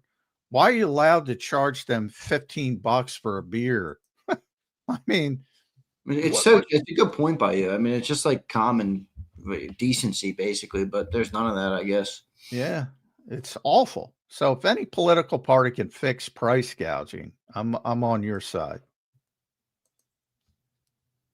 All right, A-Team, good stuff. Here's Nate the God, last one. J. Mac Izzle. All other running backs are averaging 5+ yards per carry versus Barkley's 3.3. Is that O-line or running back? Also, Jalen is on the same pace as 24 and 22 versus 23 stats. We all know what happened in those seasons. Well, We've talked about the running game a lot. Barkley's part of it, the offensive line's part of it, but people don't want to hear that. They want to blame it on one thing. It's not one thing. I will say the offensive line played pretty well in Minnesota, and they still couldn't run the football. At times, and you see Saquon with the one play and the spin that I mentioned, he still looks like himself. At other times, he's getting hit in the backfield. Brett Toth in the game. All of this conflates to it. Bottom line is, people forget how good they were running the football with Miles Sanders and DeAndre Swift, and then they went to historical levels with Saquon Barkley. They can't run the football, which is a problem. This whole team is built on running the football. Jordan Mailata said it last week going into the game. If we run the football, everything falls into place. And they can't run the football. So it's great for 1 week, but we've seen the inconsistency in this passing game. There's going to be some games where you're throwing for 130, 140 yards. They got to figure it out. If they want to go to where they want to go, and obviously Super Bowl is the goal for this team. It always is in this era. They got to figure it out. They can't go a whole season like this and be a real Super Bowl contender. I agree. But I don't know. They don't know. So I sure as hell don't know why they can't run the football. It makes no sense. None. They ran the football with Miles and DeAndre. Crazy. We'll see what ends up happening with it. Good stuff, John. Your final thoughts on a Tuesday edition. Brandon Graham is back, and I know you got to get down there for the coordinators. Yeah, it's coordinator day, so we'll get our first information on Vic's feelings. So we'll talk to Brandon probably on Wednesday. Exciting week. That this team's always doing something, but Mike's point resonates. If his name wasn't Brandon Graham and they were bringing in a 37-year-old pass rusher out of retirement, what would the feeling be? What would the feeling be? Yeah, but his name is Brandon Graham. Yeah, but even if it, all right, say Brandon Graham did what he did for the Atlanta Falcons, and you're bringing him out of retirement to help what would the feeling be? Maybe that's a better question. What would the feeling be? I think it'd be like we're desperate on the edge. And I still feel like that, though, honestly. Yeah. So I mean, I don't think that because it's a feel-good Brandon Graham story, I don't think that changed that we all know that we are desperate at the edge. Yeah. And maybe they do something. I don't think this precludes them from doing something else either. Yeah, you said that earlier. So we'll see. All right, John, good show, man. We'll be listening to the Vic Fangio presser. Looking forward to hearing from you from it, and maybe we'll talk to you again if they make another move. I doubt it, but we will see. J-Mac, good show, my friend. We'll talk to you again tomorrow on a Wednesday edition of Birds 365. All right, thanks, everybody. Thanks, J-Mac. There's Johnny Mac, John McMullen joining us right here on Birds 365. Great show today. All right. Dabney says we're not desperate. Dabney, you don't think so? I mean, Dabney, I know you live in a little bit more of an optimism land than me. That's fine that we see it a little differently, but no one on IR. We're not getting a ton of pressure from the edges. Uche's been all right, but let's be real. Uche's not an every down guy. Jay looks is close. I do think Jay looks is close. He's getting some pressures. He looks good off the edge, but I don't know if he's ready to be an every down guy yet. I mean, hip hop brings it up. Brandon is good against the run. I mean, you don't think it's desperate? I think it's a little bit of desperation. I mean, I don't say that as it's a negative thing. Sometimes you have injuries on a team and you get desperate. I mean, that's just part of football, I think, in my opinion. So I don't say desperate in terms of like, we're fucked. I think it's more of this is the circumstance of where the team is right now. And, let's be real, calling BG out of retirement does scream a little bit of desperation. I don't think I'm not saying that as much of a knock as you're taking it. We try and spin everything to be miserable. Dabney, I think you have that stuck in your head, my friend. You've been saying that for years. All right. I think that's stuck in your head, dude. I really do. Xander, J-Mac dodging coach criticism is getting out of hand. KP Stout, Jalen, and Barkley can't figure out a screen now. That's fair, Curtis. I don't really understand that either. I mean, what the fuck? You got an NFL pro. You got a quarterback who's finished second in the MVP. He's been an All-Pro. He's a Super Bowl MVP. He's done what he's done in the league in 5 years, and you're telling me we can't run a screen pass because of it? What? You got Saquon Barkley, one of the best running backs in football, one of the best guys in space in football, one of the most explosive players in the open field in football. We can't run a screen? Probably should have pushed back on that more, but you could tell John was stuck in his way on it. All right. So, hip-hop. Leave it to hip-hop to spin it. It's not desperation. It's a necessary move. You call it necessary. Some call it desperation. Call it what you want it, all right? I think it's both. I'll think of it. That's crazy. That's a good way to think of it, but Z Smith was getting a lot of snaps. Let's go look at Z Smith's numbers when he was here for the 5 games he played, or whatever the hell it was.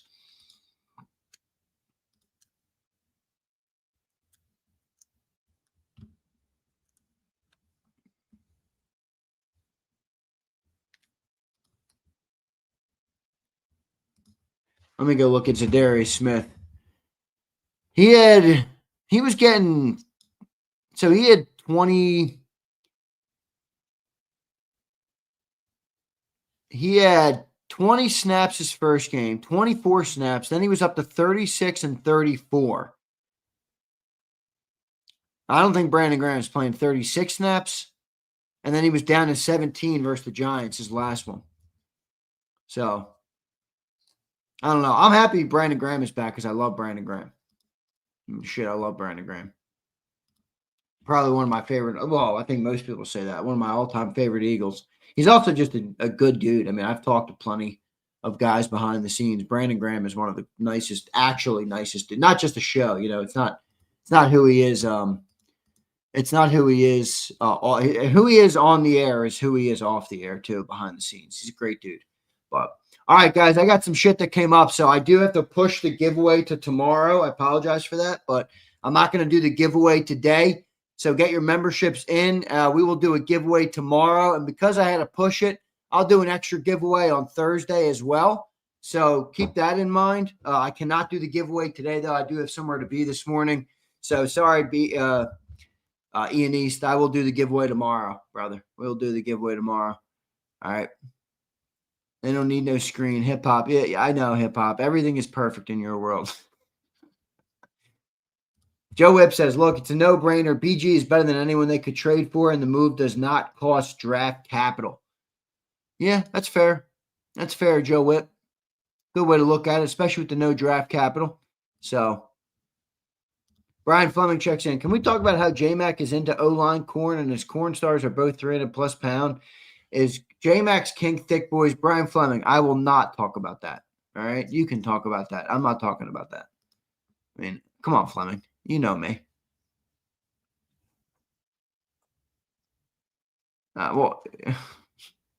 Leave it to fucking hip hop that always blow it out of proportion.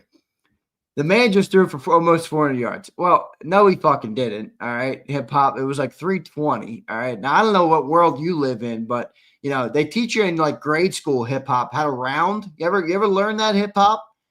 You round. You can round in decimals. You can round whole numbers. I don't think you round 326 to 400. I don't think you round 326 to 400. All right. I don't think you do that. Here's Cobra. Cobra hates me. It's funny. Cobra loves coming in here and shitting on me. Zander Kraut is awesome. Are you saying that? Well, the only reason Cobra got accepted. Cobra was nice to me last week because he thought I was mean to Jalen Hurts.